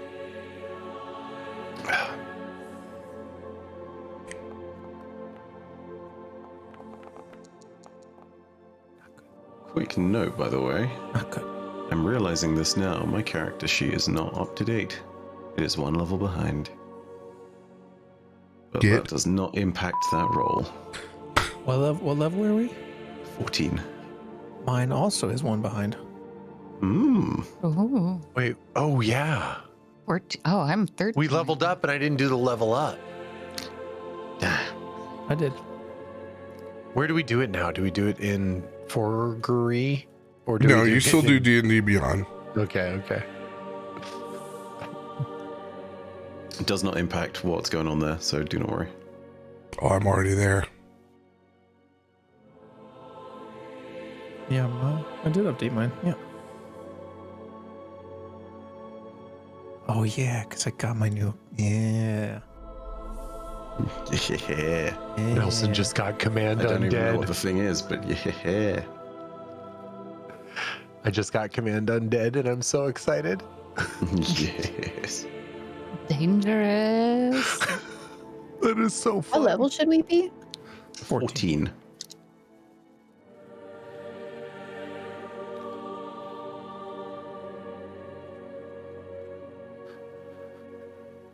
Cool. Got it now. Thank you so much.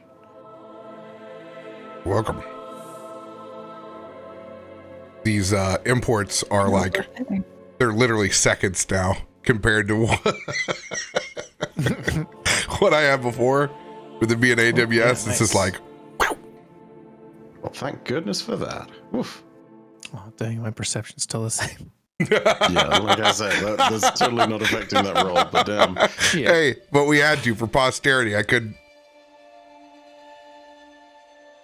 Still bad. Perception 23. Zanryn. While Renwick can still only see the manifestation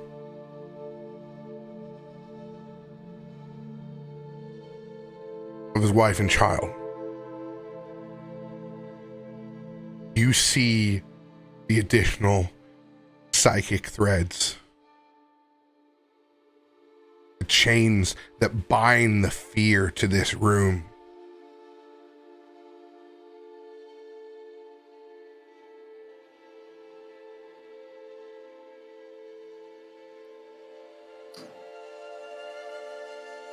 Can I interact with those chains to try and... break sounds like too strong a word, but...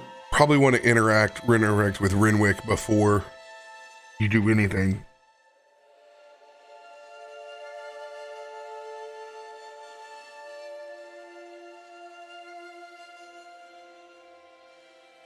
You doing okay over there? Yes, well, this is quite something. As he just kind of stands and stares for a moment. Are they real? As real as any thought or feeling they had was. But they're bound here. Bound by the pain of everything that happened. But we can fix that. It's been a long time since you've had to think about this, but you've had some time to put this at peace. I think you can help them. And perhaps more importantly, you can help yourself. I need you to understand before anything else happens. I understand what it is to, by nature, be driven as a carnivore. But the nature of a hunter that chooses not to hunt is something powerful. It's not just about control, it's about the righteousness of a choice. You make that choice every day to make the world better around you and to not bring any more pain for it. It's better, in my opinion, to be born with a supposedly evil nature and to turn to a face of good. You know what that struggle is, which means you're the best one to face it. You can do this. I believe in you. Are you sure that you can set them free? I'm sure that we can set them free.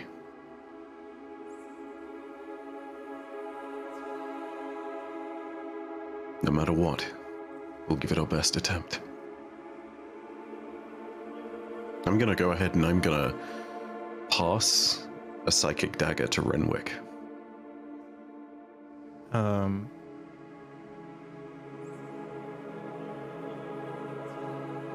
He'll take it, but if you could give me just a moment, All the time you need. he'll take his hat off as he approaches the larger figure and just not touching it, almost afraid to touch it. But he Helena, I'm not sure what to say here, but I filled the world with art the way you wanted to. And then he's going to kneel at the smaller figure. And you know, I met a boy about your age recently. His name was Toff. And if you see him, make sure you take care of him. And he's going to stand up, and with that dagger in the hand, he's going to look at Zanryn. I think it's time to let the dead rest.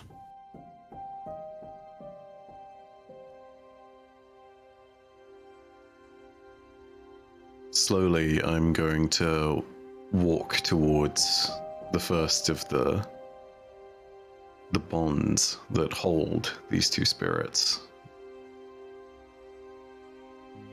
The knife in my hand does not immediately form into a knife. It sort of disperses, whispers that then wreathe and wrap around the rest of the imperceptible chains that bind the two spirits here. And slowly, it doesn't cut through, but it begins the process of unknitting, as though you've taken a full cord of rope and have begun to pick it apart from one end, and it slowly unravels and unwinds. It's not a violent separation. Oh gosh. I'm gonna roll with an advantage card on that.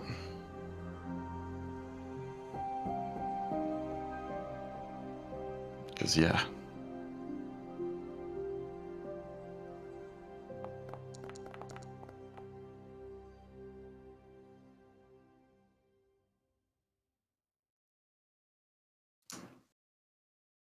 Is that your final number?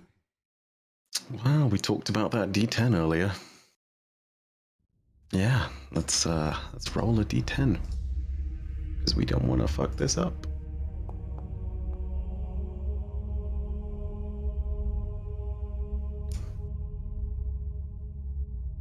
Yeah. Renwick, with the dagger you gave in his hand, will, not really sure what to do with it, but he will try to follow suit in whatever you're doing. spell attack. I will also use an advantage card.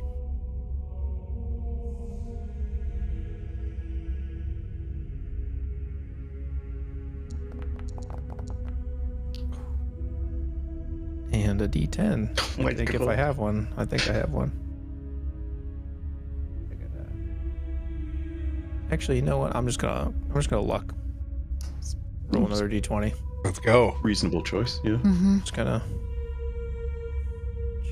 It is look. advantage, so, you know. Do I roll again with advantage or just flat? Just one. On the luck. Okay, so I thought. Oh, there you go. I'll take the 33. Get you some. And as you both lean forward to unravel these threads, the static visages of these spirits begin to see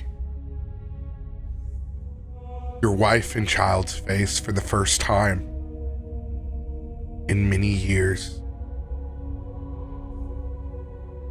You can see the fear, the dread in their eyes as they look down as you begin the process of unraveling.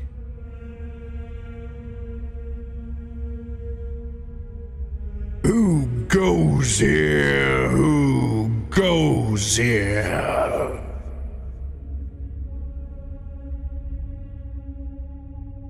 Renwick's just gonna look at Zanryn. What is it? What is this? Beats me, bud, but this is, yeah, this never happened with Biddy or Toff or anyone else for that matter. Yeah, your guess is as good as mine. Do we see anybody? You look across and you see several undead visages floating across, holding those threads. And just who do you think that you are to be holding the threads? Renwick. I don't wish to hold them. I wish to cut them. They are no longer yours to cut, Renwick. You've made your choice. I don't understand. Who are you? We are the keepers, Renwick.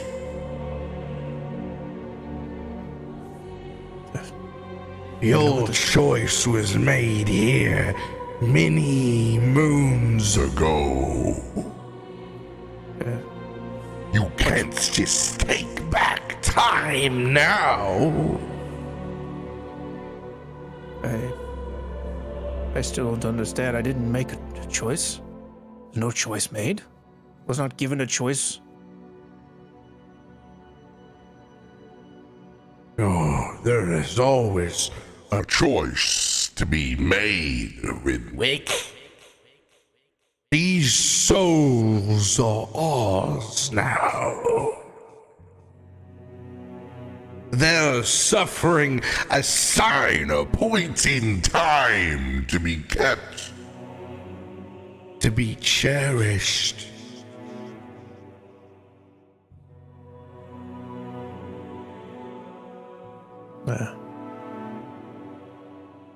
And is there nothing I can do to free them? You are as dead inside as they are. You do not have a choice to free them. You defy the order. Well, if not a choice, how about a trade? We do not trade with the dead as ours. You should be with us, not walking among the mortals the way that you are.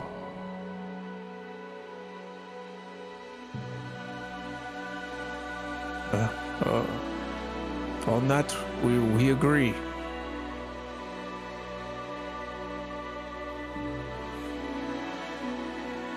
Surely there's something you want.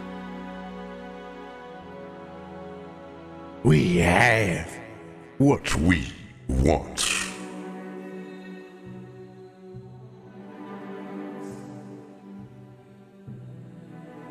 He's gonna look at Zanryn. I don't know how to proceed in this place.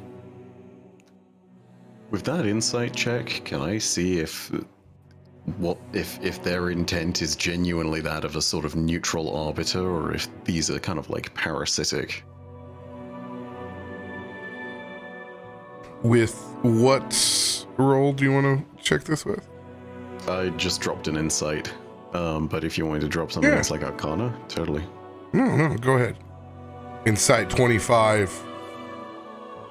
They seem rather possessive over this imprint, to say the least. Well, if you ask me, Renwick,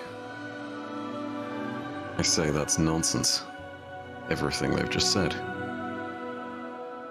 Take it from someone who's traveled alongside you through time and space, the threads of fate and life and death. It's all relative. I should know. My family transcends that line. There is no order, there is no disorder, there simply is. You're a part of this world. You may be dead. Doesn't mean you have any less of a heart. No. If it was impossible for us to separate these threads in the first place, then I might understand. But I've seen the way this works. I don't think they're any more than parasites. If fate was going to manifest in front of us right this second, I think it would have brought a bigger stick. What's the phrase? Keep doing what you're doing. Then we proceed. As he goes to continue to try to cut the threads with that psychic dagger. Where you cut, it keeps raveling back. It is not yours to cut. We told you so. They must remain. Yes. Hold on. Renwick. The thing that's shackling them here, perhaps it's the fear, the dread. Can you talk to them? Let them know that it's okay? I can try. As he looks again at the visages here. This all of your pain, all of your fear, it's gone now. It's long gone. It doesn't exist anymore except in your mind. There's nothing to fear. Simply walking through a door.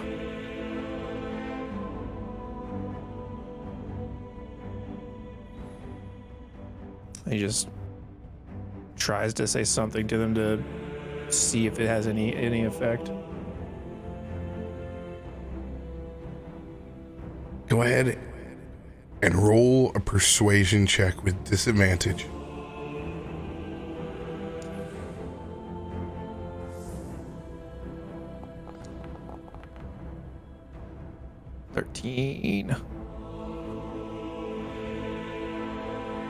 They cannot hear you unless you choose to join them. Shall you finally, Renwick? And you can speak to them all you want. As they extend a thread out to you, Renwick.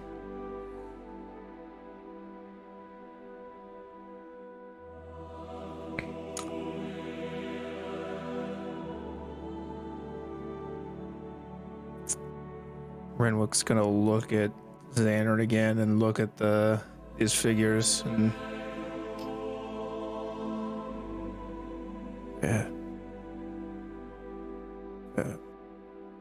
no matter what happens, thank you. Renwick, before you do anything, your place in this world continues to bring new growth. The new growth that you talked about and promised. Everything you do is a reflection of the good that they brought into your life.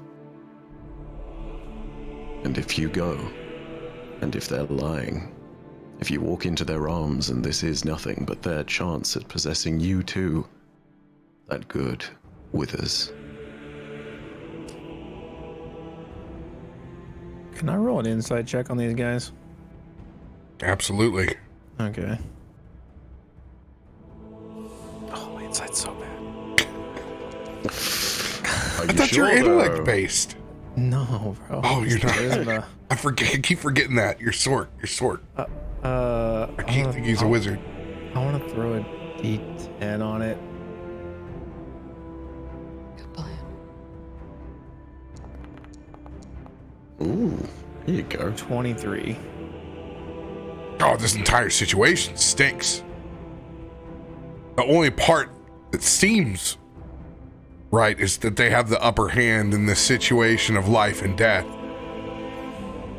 It's hard to feel hopeless.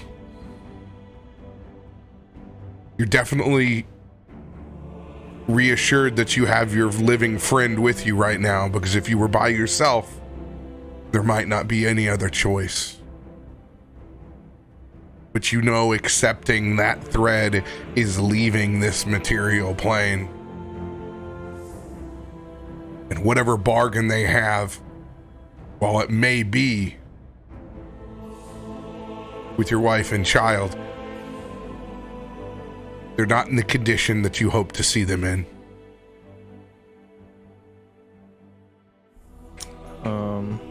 Kind of pausing after Zanryn speaks, then just, you know, you're right. If I go now, then I have no chance to free them. And he looks at them. I promise I will come back. I will set you free. And he looks over at Zanryn. Can you get us out of here? I can certainly try. Do it quickly, before I change my mind. What do you want? Should I just pull the metaphorical dagger out of the ground, or do you want me to roll something, RoBear? What do you choose?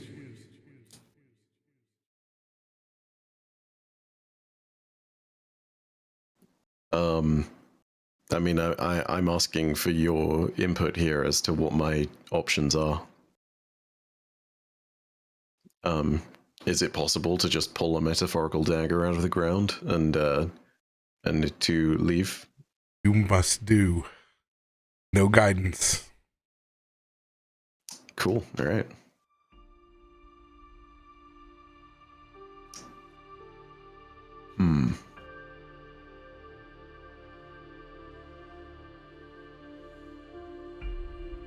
One sec. I'm gonna check one last thing.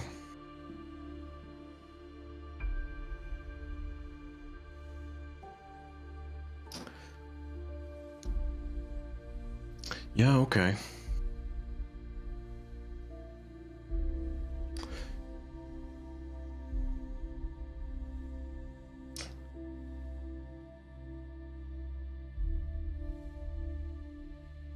I choose to believe in people's better angels. Divine intervention. I'm gonna see if I can call out to the cadre and help break them free.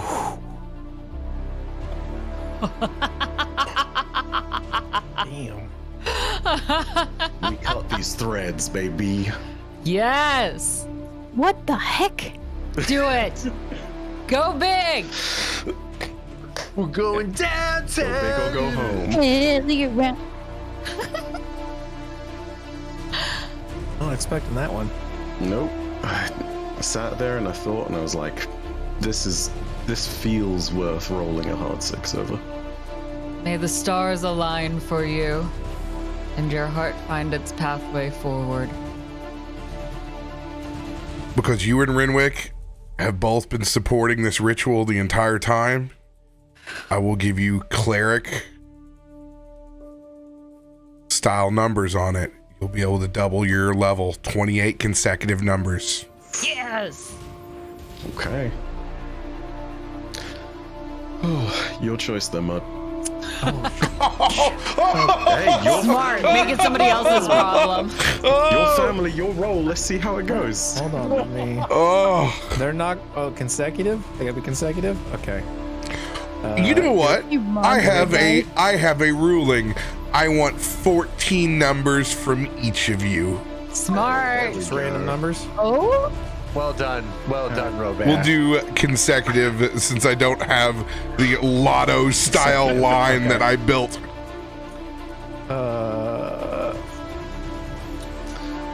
I'm gonna go 77 to 90.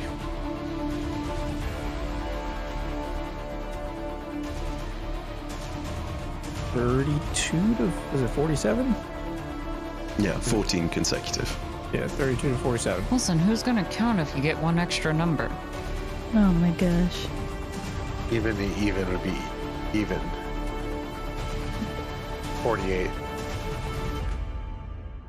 14, 46. Hut hut. Hike. Who's making the roll? Were you gonna play a card and each roll a die, D100? What card can we? You would have to roll an advantage, or you would have to throw down a preemptive lucky. I don't have either of those anymore.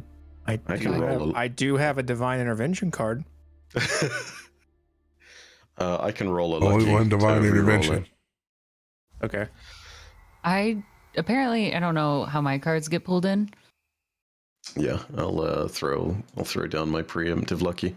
Okay. I was like, I'm sure I have something. You roll first, Mud.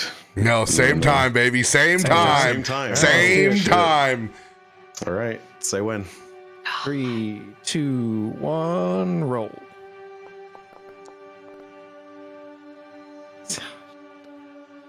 I didn't see yours. Oh, mine didn't roll? It did not Yeah. roll. We only see the 16.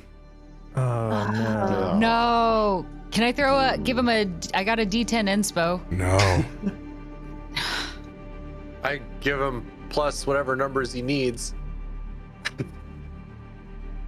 As you call upon the powers of a plane beyond,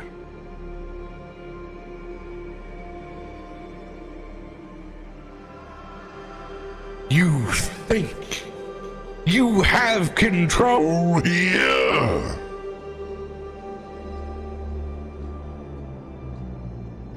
You reach out to the dead.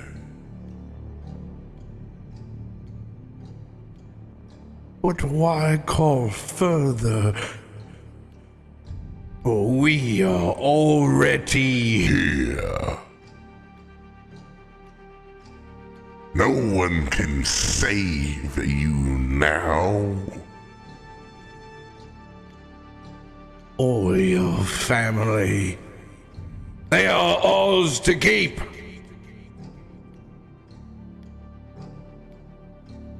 Now you owe us an offering. Your insults to the dead will not go uncounted. As they extend one hand that has a coin with a skull across it. You will offer us the living.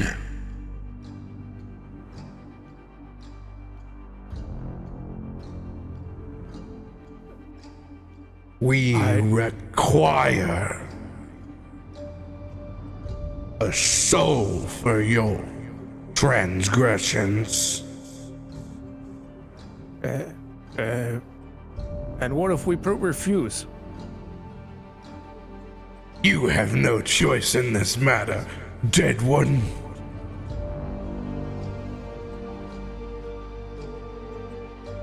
Didn't you just tell me there's always a choice?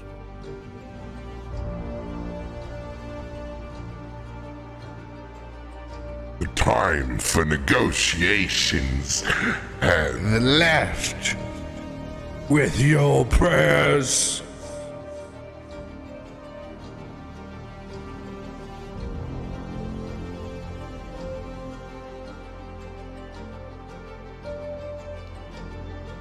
And I'm gonna look at Zanryn again. Just what? How do we? What do we do?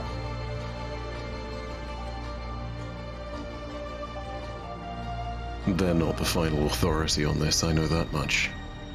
But to say they aren't powerful would be wrong.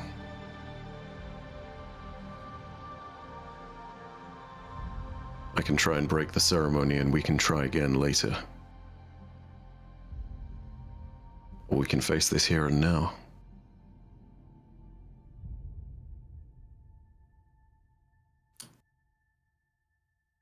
I don't think it's wise to face something we know nothing about. As much as I want to. And the moment I hear those words, I'm going to try and break the circle of the ceremony and pull us out.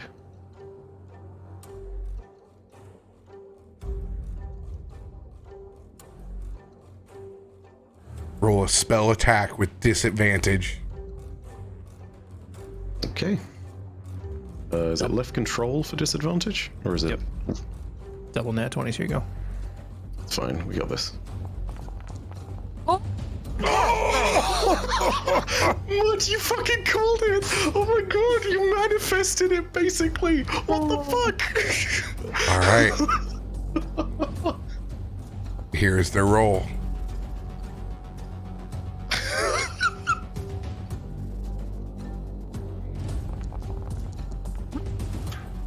Bitch. Oh my god. Suck it. 19.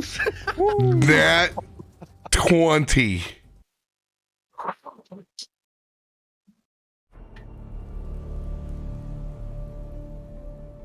How do you try to remove yourself from the ceremony?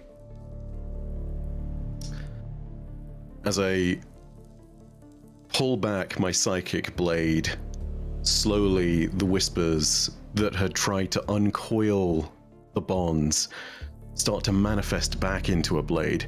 And from there, everything around us starts to get pulled back in there too. And back where we're standing in the real world, it's as though the blades are physically pulling the energy back into themselves.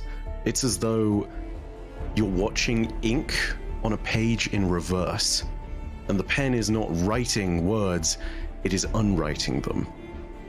The energy is being pulled back into the dagger, the circle is unmaking itself. No! No!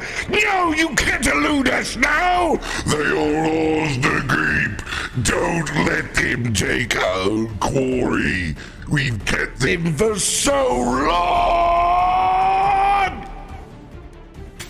As you snap the threads in the ceremony at the same time, like Simon Belmont himself, You whip those threads back and pull the souls away from the keepers.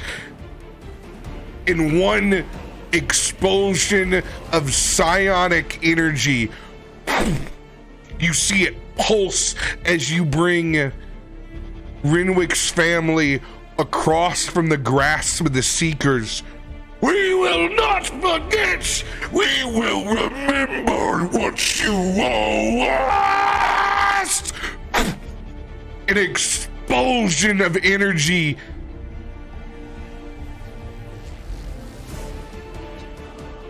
As you see Renwick, your family manifest before your eyes now.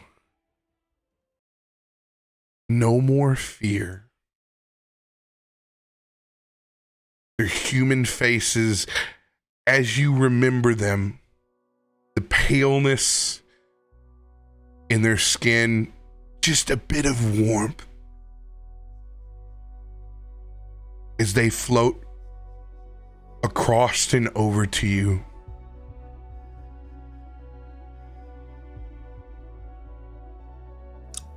I don't think he has anything to say. He just, like with the orbs before, reaches a hand out to try to touch.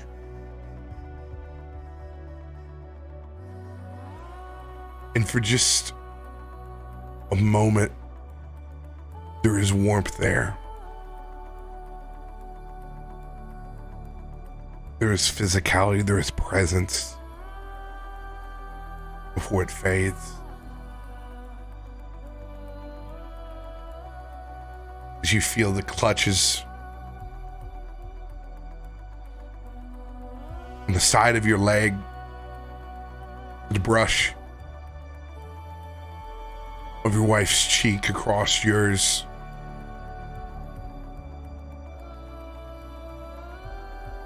As a small kiss is left behind as they dematerialize. Zanryn, you see those small particles just absorb into Renwick's body. As you see a mild blush inside of a body that hasn't contained warmth in some time. That sense of dread, fear, gone from the room.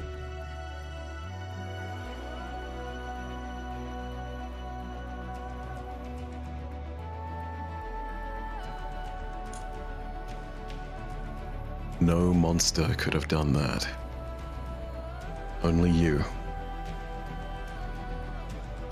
Well done. He's just gonna just say thank you. Thank you.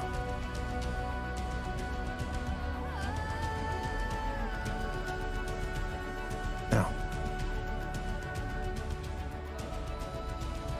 we won't be needing this place of nightmares anymore. As he's going to reach out, and as they leave, just cast a firebolt to burn the whole house down.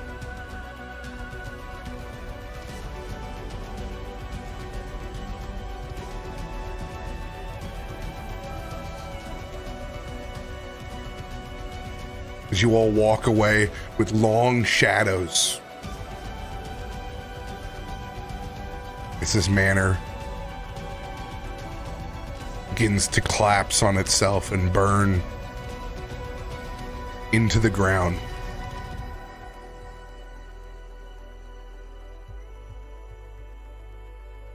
You make your long trek back to Waterdeep.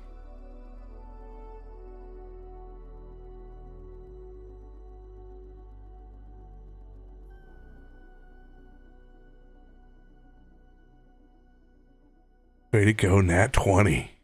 God damn. Beautiful scene, guys.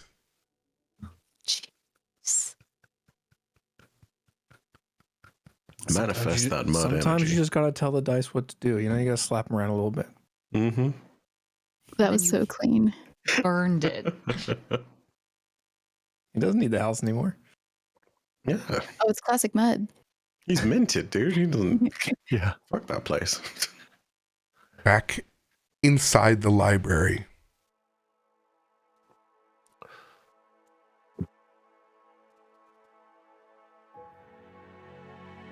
Just book one?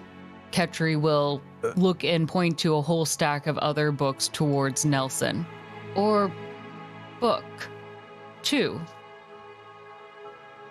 Nelson's eyes are fixed on the images he caught in the book on the ground. Rishal, that book, what is that book? How much is that book? I need that book. And he's like crawling over to it. Oh, this one, Tome of Nature. Quite old, actually. What do you say we call this even for my little secret? Gold is not an issue, I assure you. No, silence is at a premium. Please. But I have plenty of gold. No, I insist. Please. Ketri will hold out their hand. Gold? My pockets are heavy with all of this coin. Will you? Maybe you could do me a favor. I haven't slept in days. Can you please lead it somewhere? It's clanking around this library endlessly, and I have to wake up and rearrange these structures that it's making. I can't handle it anymore. It's You don't want Ketri here, Nelson says, maybe. No, it's little not too that. loud. I know that. Of course I did not. I'm losing my mind, Nelson. My stack's go unorganized by the day. This is organized by years of countless, and you can see it's yeah, but it's a work in progress. Like it's a nightmare library that's half put together, but it's added to the chaos of these stacks that Ketri has made. Nelson understands the situation fully and kind of like bolts to his feet, snatches the book, lets it disappear into his bag, turns his back on Rishal, and walks over to Ketri. Book? Ketri, would you like to maybe come with Thomas and I? We have more friends. We could learn many things. An independent study. Ketri Yes. would like to learn. A very good student. Oh, and this tomb would lead you far out from the city. See, the things that here grow far away from the library. Very far away from the library. Looking at Nelson. We go to forests? Potentially. I will go then. And Nelson suddenly finds himself picked up once again, and Ketri's holding you, ready to go. Like, I kind of imagine it like on the shoulder. Like Just like, got cheerleader you. situation. You can sit up here and I'm holding your legs. Yeah. We are the tallest things ever. You will have to duck to get out of this doorway. Yeah, how did Yeah. you get out of the building? I was about to say we're gonna lead like Juggernaut this or something. Yes. Leaving the weirdest silhouette ever. Good luck on your independent study. Spinning Yes. around very quickly. Ketri will return educated. Yes, and I will get back to organizing and sleeping. Oh, dear God. Yes. Picking up one random book before he leaves. I will book, and puts it in his chest, and then walks out with Nelson. Rickshaw hugs the stacks. I will never leave you again, my books. I will never leave you again, so unguarded. Just meandering these streets now, Ketri walks with purpose, but has no actual direction. He walks in the very center of the street, and you notice that he does not seem to move for anyone. Like Ketri, they just continue moving forward and are not afraid to bump into people. Oh, hey. That's where you're going. Oh, God. Very sorry. Very sorry. Hey, clean Ketri, your, maybe we could slow it clean down your a little bit. automaton. Good God. Its name is Ketri. Thank you, sir. We're Yeah. fine. Hello, I am Ketri. Yeah. Awesome. Can I steer Ketri with these branches and things Yes. that are... Okay. There's great. like some actual vines and almost that it looks horn-like Yeah. coming out of his head. Some of it broken off, like broken branches, but you can hold on to all of these roots and vines, and you can try to use that to guide him in the process. Like a Guide them busted in the up druid process. crown. Yeah, we're gonna start driving Ketri to. Did we have plans to meet back up at some point? To meet back up with the Yes. others? Yes. Quick. So we're gonna drive back through town, headed back towards wherever that meeting point may have been, because I'm really not sure. Yawning portal, actually. We're heading towards the yawning portal. I knew. Excellent. And Ketri continues to walk forward. Not knowing where to go, but we'll follow the guidelines of the steering. Yeah. And we're trying to kind of like bob and weave gently through the crowd. Nelson kind of gets the feel of like, oh, we could slow down, speed up a little bit, you know. Ketri, you drive amazingly. Volkswagen, and he'll tap the logo on his chest.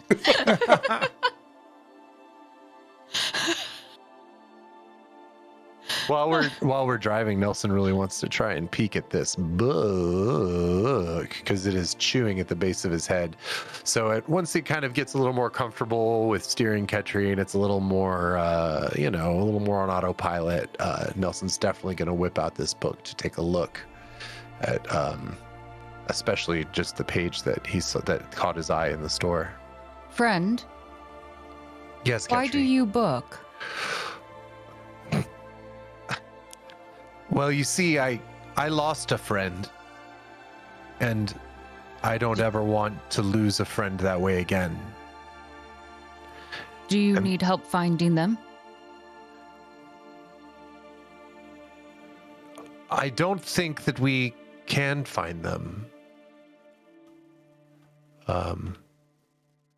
But I'm hoping that these books will help me find a way to not lose one again. What do you feel when you lose a friend?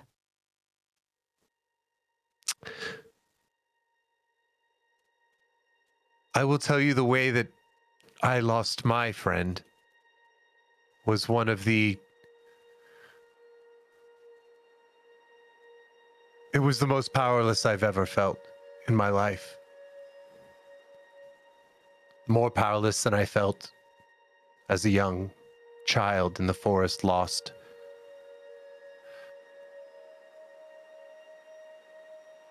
But there's a strength in it. There's a strength in their memory that drives us, that guides us.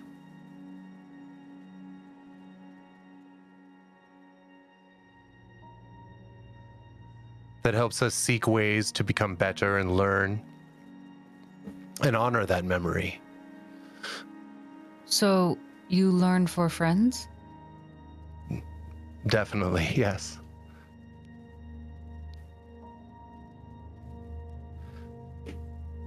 What you learning now? Well, when we fell down in the store, this book had an image in it that, well, the image was of something that I've experienced, of something I've seen related to the death of my friend. Death? Yes. What is death? You know the trees. And how Strong. some of them eventually fall. And then are gone. But things grow from that. They do. They do very much indeed. But they may not be the same as they were. So, your friend is no longer the same. That is correct, yes. You have a very good understanding of this Ketri. So, will you always be the same? I don't think any of us will always be the same.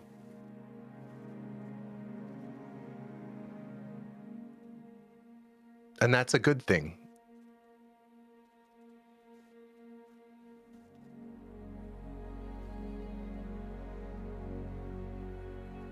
How? Can I ask how old are you, Ketri? Do you know how long you've been yourself? Ketri has been aware for 122 days now. Oh my goodness. Where did you come from? The forest. It was different. Not the same.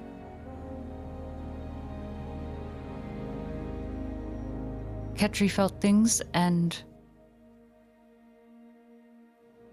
is learning.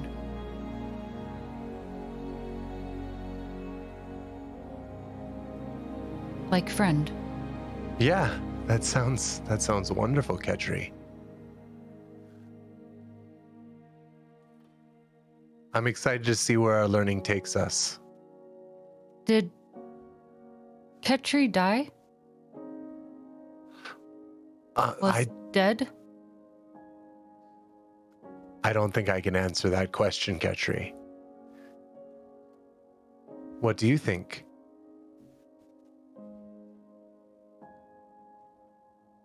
Ketri is no longer the same. Same as? I do not know. I know now. I did not know then.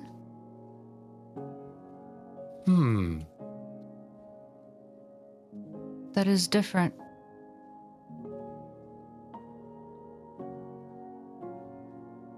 But Ketri makes friends. Nelson, friend. Undoubtedly, and we have more friends to meet as well.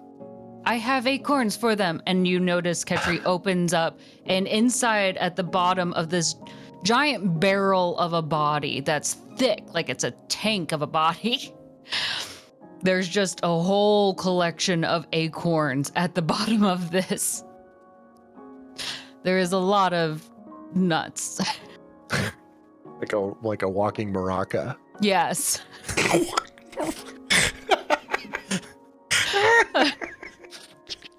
He pulls out a handful of nuts.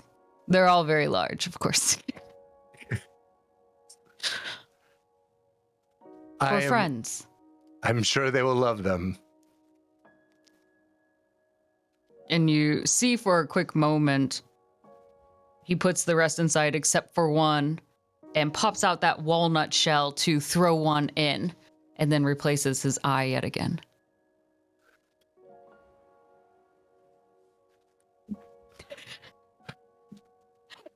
That's quite a skill, Ketri. Can I ask why you do that? For a friend. Oh, yes. Does your friend have a name? And for a brief moment, Ketri gets very quiet in a moment of silence. Squirrel. Very fitting.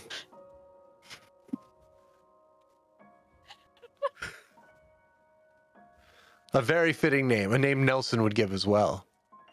Squirrel. Pet? Like Thomas, friend. Yes. Excellent. Thomas looks back at you, Nelson, very confused.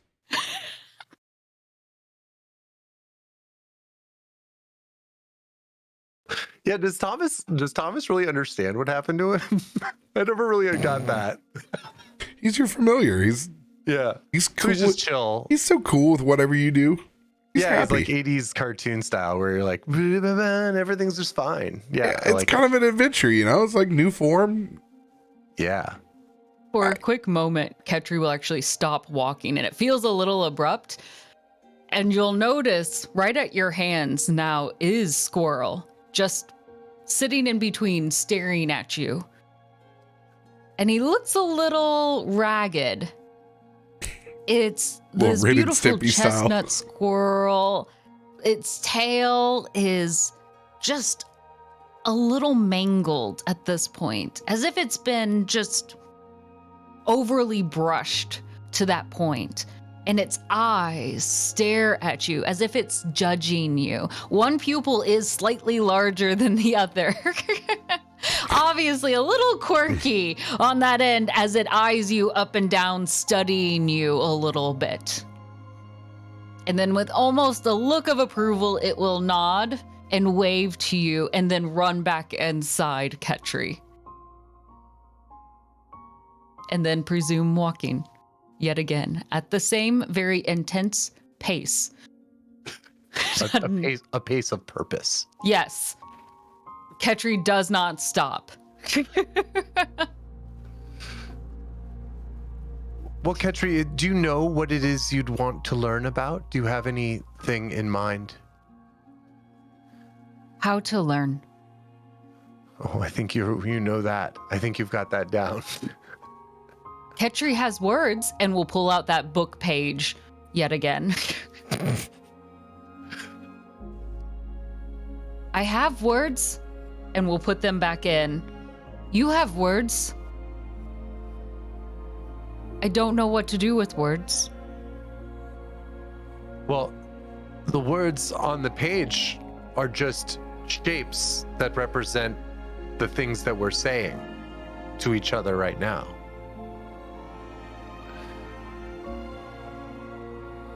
Ketri will pause again in the middle of the road.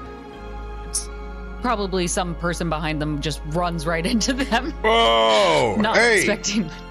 middle of the road. What are you doing? Well, we're learning. Thinking. Yeah, Learning. I think you should get to the side of the fucking road. That's what I think. Ketri looks at this person for a quick second. No. And will continue to look forward. You know, Ketri, I've got Fucking weirdos in this ward, man. God. Ketri, your old boss, gave me this book for free, so I actually have some extra money. Perhaps we should go get you a bath or an oil or a tune-up. Can we go do like a C3PO scene somewhere? Like You're with going to run me with through like a little- car wash or something? like a wax oil dip. You could definitely go to a machinist for sure. Of note, Ketri is a bit of a walking garden. Oh, with right. Things actively growing on him, vines, even on his back, is just a giant log that he carries. And the things are alive. Yes, things are actively growing on him and through him. I don't think Nelson would take No, I That- agree. that kind of automaton. It's a Maybe work of a art. horticulturist. Yeah. It's gardener probably of the some sort? greatest machine that you ever seen. Like it's combining Right. everything that you love Right. with like everything that you would disdain. Like this is the You're perfect right. automaton. Nelson Maybe would you buy me some 100,000% be succulents? down with the rust and the grime and the Yeah. verdigris. If there's a and all plant of you'd it. like to Yeah. add to me, you can definitely do that. Like, you look like you need some color. Here's, I don't know, something. A flower. So we'll always have fresh oxygen, right? Like we can get conditions. This is how we spell jam. With both of you discussing the finer points of a secondary plant addition to Ketri's armor. Biddy, where do we find you after your several days stint of relaxation? Biddy would continue to just take leisure, exploring, trying her best to avoid anybody that she does know, just 'cause she really doesn't want to be distracted. She wants to focus on her peace of mind and recenter herself before this overwhelming feeling of grief wins. And she won't let it, because Toff always encouraged her, and she wants to be more like that. So eventually, after the end of all of her respite and staying away from everyone, definitely overfilling her belly at different places, she would wander back to where she had last left her friends. And probably be later in the day, sun going down, as she wanted to really get a full last day in before reality set in again. She would barge into this tavern that they were staying at. Run! I'm back! Yelling around. Because she doesn't know if the others have returned or if they would, but she figures Brom's a homebody and would have stayed. And Brom is gone. She's running up and down the stairs and then banging on your actual room. Brom! Don't make me barge in there. Do you barge in? She barges in. And she kind of like shoulders it a little bit because maybe the door's a bit jammed. Like some of the wood just wasn't cut properly. So as she shoulders this door and it busts open, she kind of trips in a bit. Brom, where the hell are you? What does she see in your room? There is a letter on his bed. No way. She clocks it. And looking around one last time just to see if he's really not in here, she goes and sits on his bed, and picks up the letter and opens it. What does she read? Dear sister, I wish I never had, but truly love. It was a kind surprise to find something so thoughtfully laid out for my hungover eyes. But you always have had a way with words. And it made me smile, even though I woke up very late with no coffee. You could have at least, it would have been cold by then. I woke up at 6 p.m. Oh my gosh, Brom. He underlines it like a boomer with 5 exclamation points. But your couple of days away inspired me. Matter of fact, while you're reading this, at night I didn't even go out. I went for a stroll in the city. Took in fresh air. And I headed to the temple. One I haven't went to in a long, long time. And you know what? It got me thinking.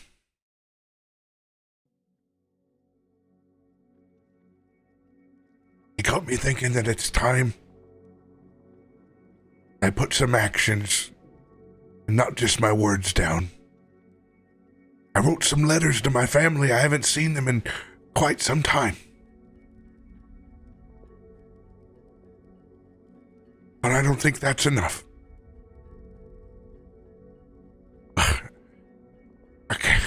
I can't believe I've even done this, but I still have the room rented as accordingly as But if the time of you'll be reading this, I'm going to visit my family, Biddy.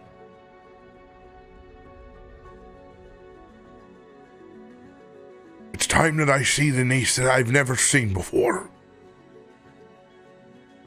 I'll be back. I promise I'll be back.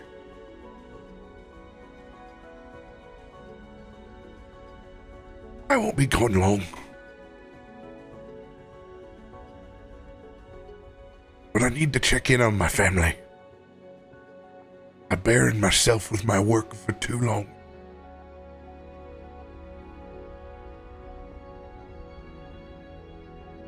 I want to thank you for that. Because you're my family too. You've been the closest thing from getting buggered by my own for so long. Thank you. Thank you for showing me how important family is. I'll be back in a jiff. After all, somebody's got to drink you under the table.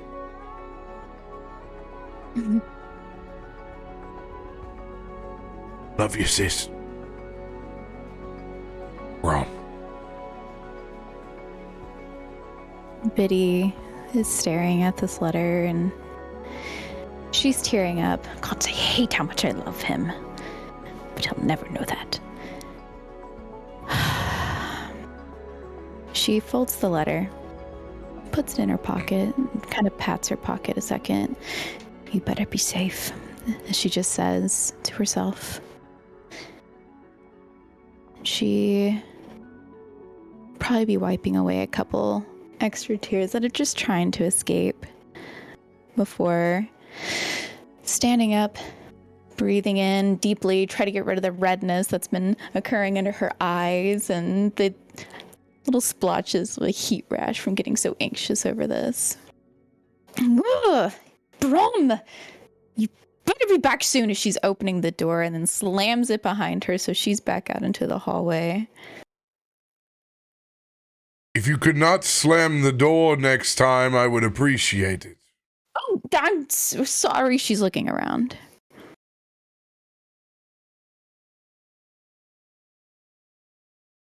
You don't see anything at all.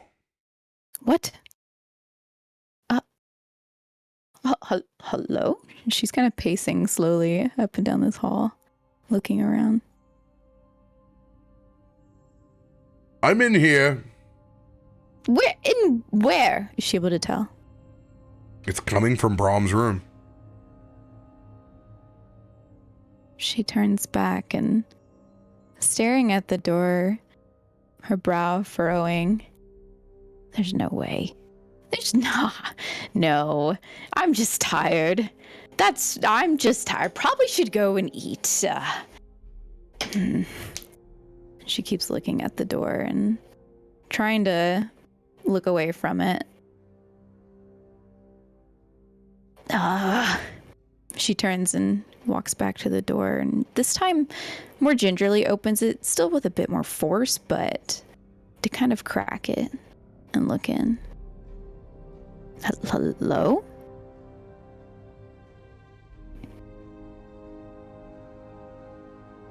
And you see that angel of Helm manifest inside of Brom's room. She As it busts that door open. appears up out of his shield that he's left here. What the hell? You don't think that he would leave you alone? I'm fine. I mean, welcome. It's nice to see you. It is nice to see you again. In a much better state than I saw you last. Oh, whatever do you mean? She's getting a little frazzled. It's not like to look weak. You are in good health. I am here to protect while Brom is gone. Wait, but who's protecting Brom? Rom is always with the Watcher. So he's always watching. I'm sorry. He sorry, is always watching. Oh, okay, so I was correct. So, My name is know? Yale. Yale.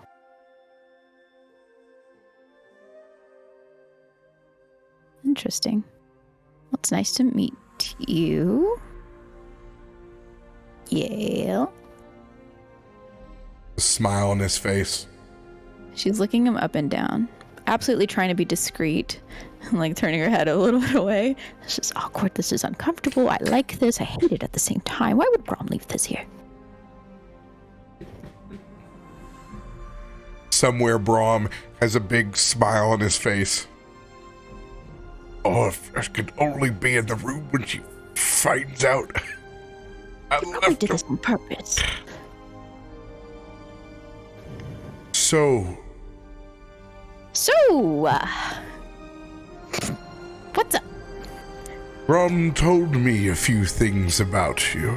Oh, did he? Well, he's a liar. Absolutely not. It would be incorrect. I am great, thank you. Shall we, as you do, get to drink? What? Can you?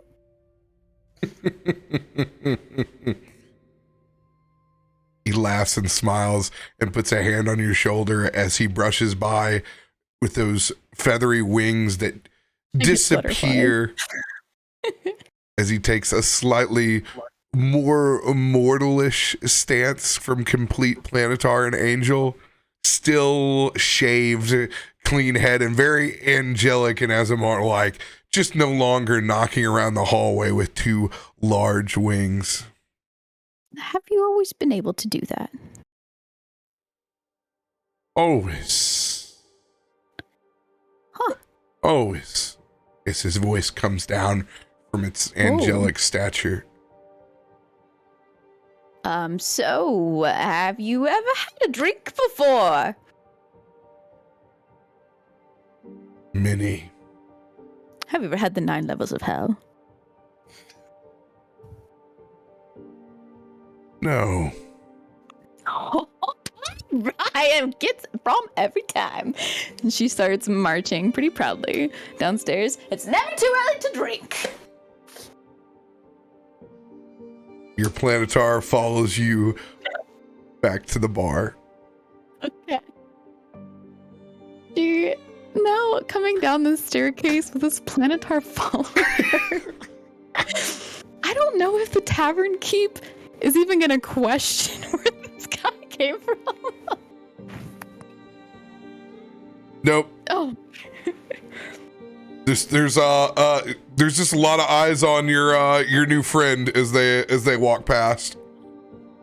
She tucks her hair behind her ear, like blushingly, as she's walking around the tables and going up to the barkeep.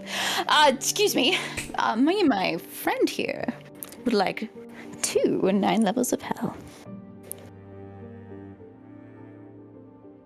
I'll be obliged. Looks like he could go through 3 or 4. Good God. Just stares up at this. He's a good god. I'm sorry. Almost 8 foot tall. I'm about the same height. Yeah. Yeah. She's sitting on a stool while he's standing next to her, so she's a little taller. There's a Goliath across from the bar that's like, that's a big son of a bitch. Actually, I think he might be the son of something else. Kind of looks over at him. He's slightly jealous of the ripped stature of this Adonis. So, you said there was 9 levels, but there's only 1 drink. Yes, that's the fun part. The first one's down and he sets it. Bring me the second, please. And she has hers in her hands. She's about to drink it, but she's turning her body to slide it down the bar a little bit, looking at him confused, but also curious. Bottoms up.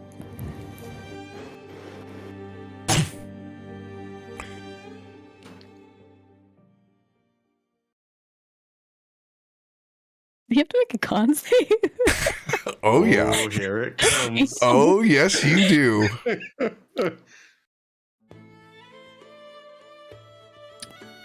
I had to change characters just to beat you in a con save.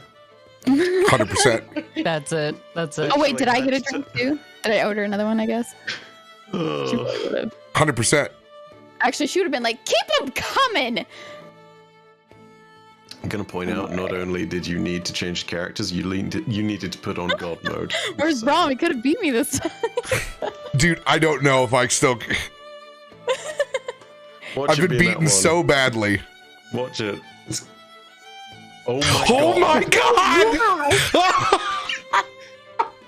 Well done, Planet Zanryn Brother. walks in at this exact moment. Reaction silvery No, pop. I'm sorry.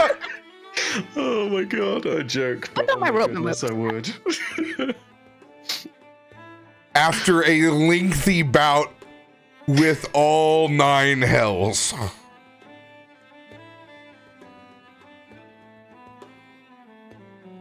I think someone needs a long rest. I like the sound of that. Works every time.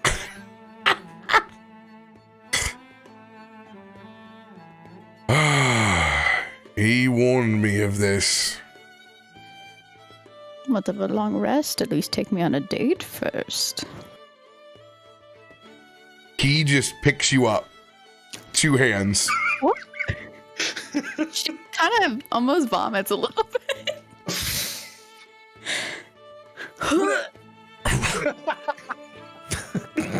As everyone else back at the bar,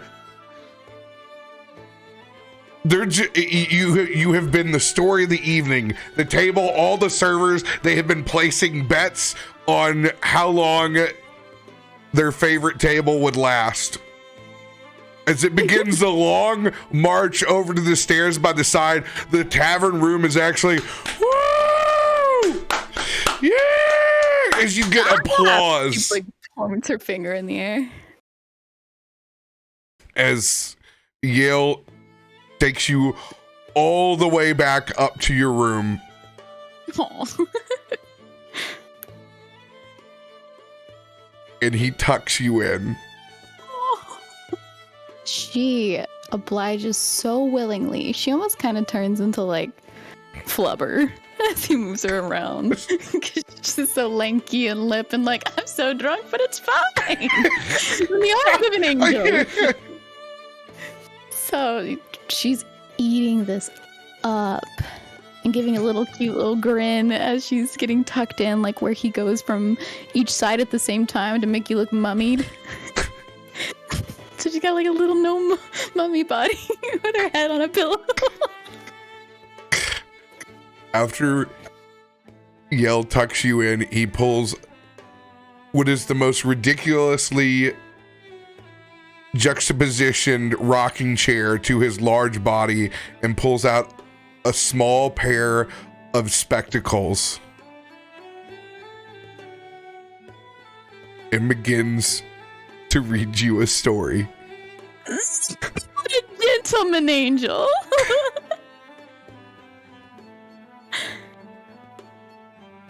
Until sleep takes you. Wait, no, repeat that last part. And all in the realm shall be as it began. I like that part. Be as it began.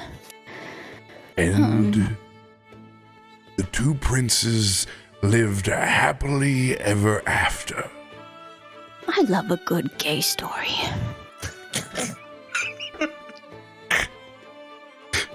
True story. I found that book in my Airbnb and it was amazing. Hell Have you ever read the book The Boy and the Yes. Dragon Bay? What is it called? I want to know. She The princess those and him words. saved the other prince, and it was amazing. It was so good. Yes. Hell yeah. She listens to these words and eats them up. And this time, as she's letting her body finally just feel full rest, no thoughts, no physical or mental pain, she just feels light and warm and at peace. And she gets some long rest. Damn, I need Brom to set me up on that thing. What the hell? Yo, consensual long rest is where it's at. Biddy got an angel. We got like a 6-headed spirit demon. To be fair, you went with Zanryn. He summons everything back. Yeah, That's true. No, this was That very follows. top of the course. Top had to go Not a find best him, and friend. it found Zanryn. Well,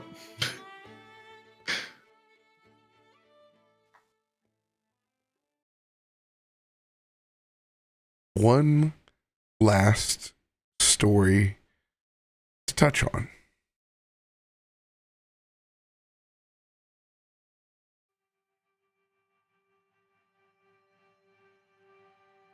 Reginald wipes away the sweat on his brow.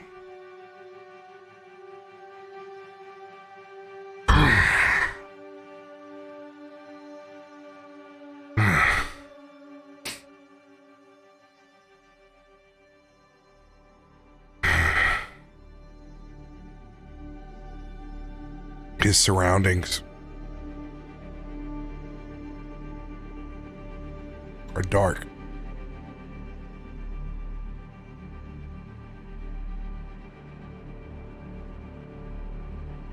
You can feel the heat of the molten lava from the Undermountain.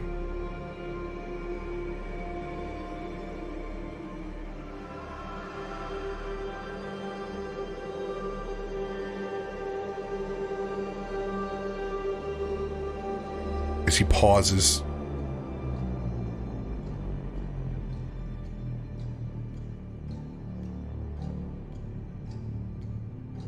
it's time to sever the string. Whatever is left.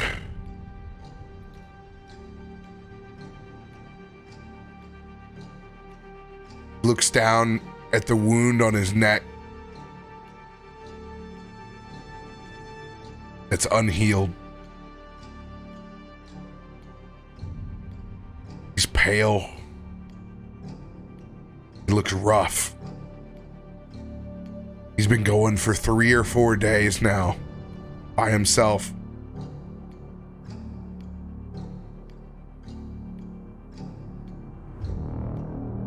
I can't let it get to me. I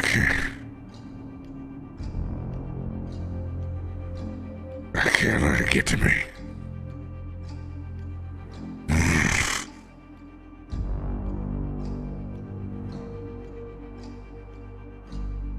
As he cleans his axe, and there's just a wake of Undermountain creatures.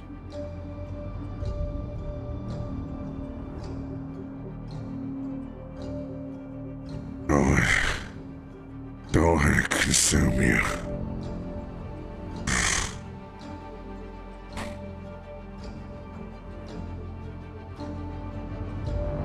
As bits and pieces of his psyche are filled with rage,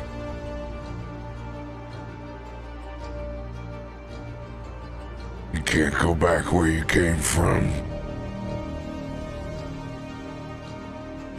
You gotta find it. You gotta find it and kill it.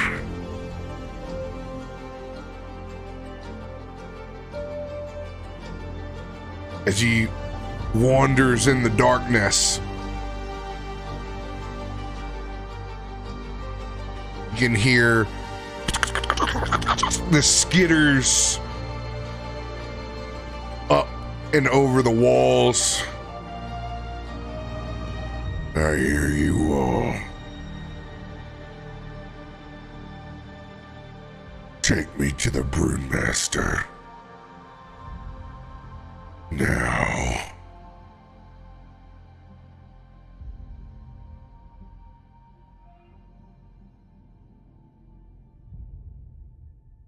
And he continues to walk in the darkness to where those creatures lead him.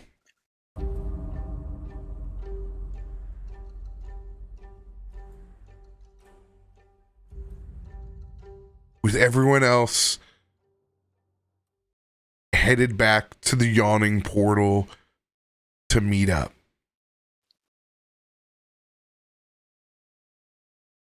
Nelson, you and Ketri have arrived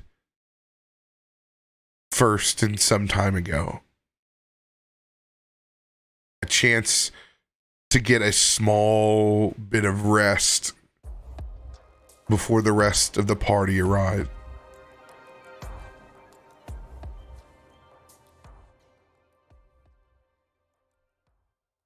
We wait for friends? Yes, I believe this is the meeting spot. Are friends hiding? And Ketri will start looking under the tables or lifting the chairs, trying to look for what might be friends. Ketri, how are you familiar with hiding? Hiding is important. And Ketri will actually climb under the table. See? Hiding. Is it effective? Like, can we get a stealth check or something? Can I see how well you hide? I will definitely roll a stealth check. I'm very excited about this. That's about as good as I thought it would be. It's a 12. Not bad. Thank you. Thank you. Stealth. As if like a command, and you just see Ketri pause as if completely frozen.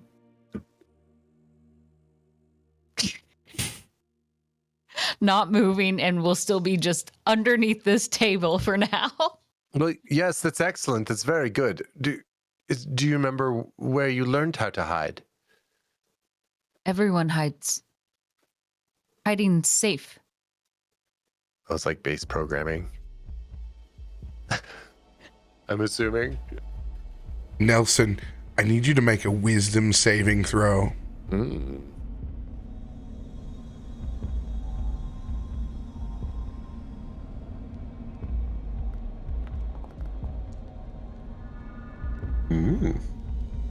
Dirty.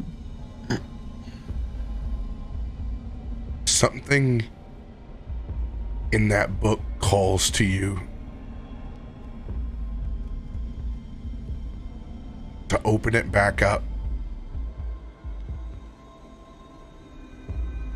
So with Ketri under the table, Nelson whips the tome out.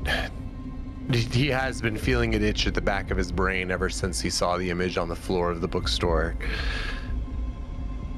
And he feels like the pages just kind of like guide him, like he's turning them, but he knows exactly where to go, how deep in the book to go.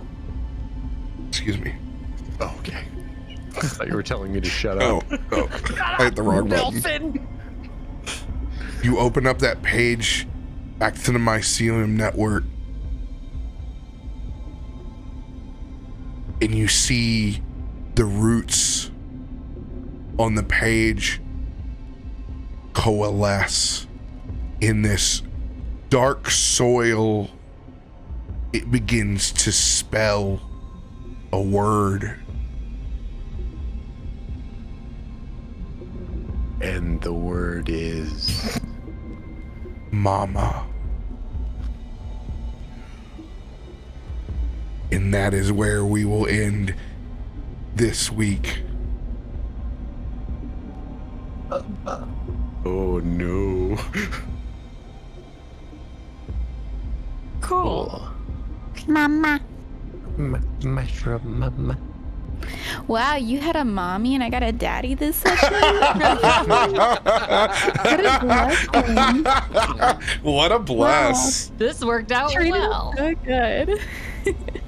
Best session You today. get a parent, and you get a parents, and you get Yeah, both of legal age.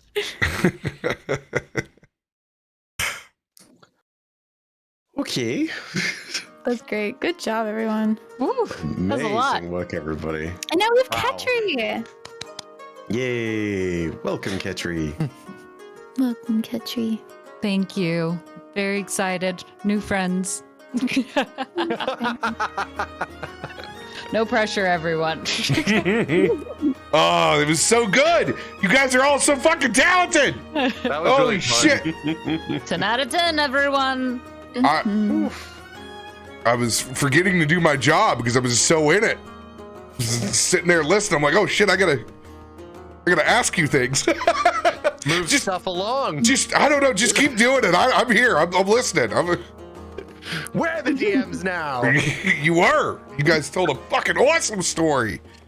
Oh, hey, you're back in it. Your head's back in it. It's nice to tell stories where you don't have so much. You have a moment of not cataclysmic pressure that's on your chest, so you can tell some other stories. Let's fucking go. I'm That was just a very pleasure. happy that it was a pleasure. I'm just really happy to have someone else to teach to steal things. It's gonna be great. Oh yeah, what do I get out of all that? Yeah, shit, we never actually considered a thing. Don't I Aside get a from- thing? Yeah. We're all leveling up again. There should be some kind of thing attached to the Cyanka with you now. You will be empowered by it somehow. I don't know how though. Biddy gets teleports. Toff got. I also get to read you 19 to mine. 20, but yeah. I do not know what your thing will be. That is RoBear's discretion. Well, you know, if it was my choice, I'd be like, hey, you know, double your spell attack or something. I don't know. That sounds balanced, right? It's fine. I'll take a 28. Yeah, I'll take a plus yeah, 28. that's just, you know, we can do that. That sounds about right. Seems fair. Now, I think I have a good idea around vampiric touch, since you got a little bit of your soul back. I think maybe a increase to vampiric touch healing, probably where we'll go with that soul anchor. Hey, RoBear, if you zoom out on the map that you have right now, Is Angel why is maybe the by the Planetar river? taking a dip in the water? Because I needed his card. Better question is, why is there a Hanging out. parking lot? Why is there a parking lot there? That's why we don't fucking zoom in. Let's zoom out. There's a lot of pavement here. Whoa. Hey, but it got me some library stacks quick. It did. That guy's got veins. Sup, Biddy? Are we sure this isn't in Biddy's dreams now? Hey, I mean, yeah. Biddy dreams of parking lots. well, I was thinking more. You of might have the gone to library, Yale, but have you ever gone to Pitt? It looks like Shaquille O'Neal walking around with his wife. With painted green skin. Yep. I'm so glad that I got to read you a bedtime story. That was beautiful. I'm glad I That went was back and beautiful. asked to repeat the last line. He read me the most proper story. I love it. Okay, now it's your challenge to make another one of my angelic beings blush. So, God, you can have your fucking fly around with your planetar now. This is great.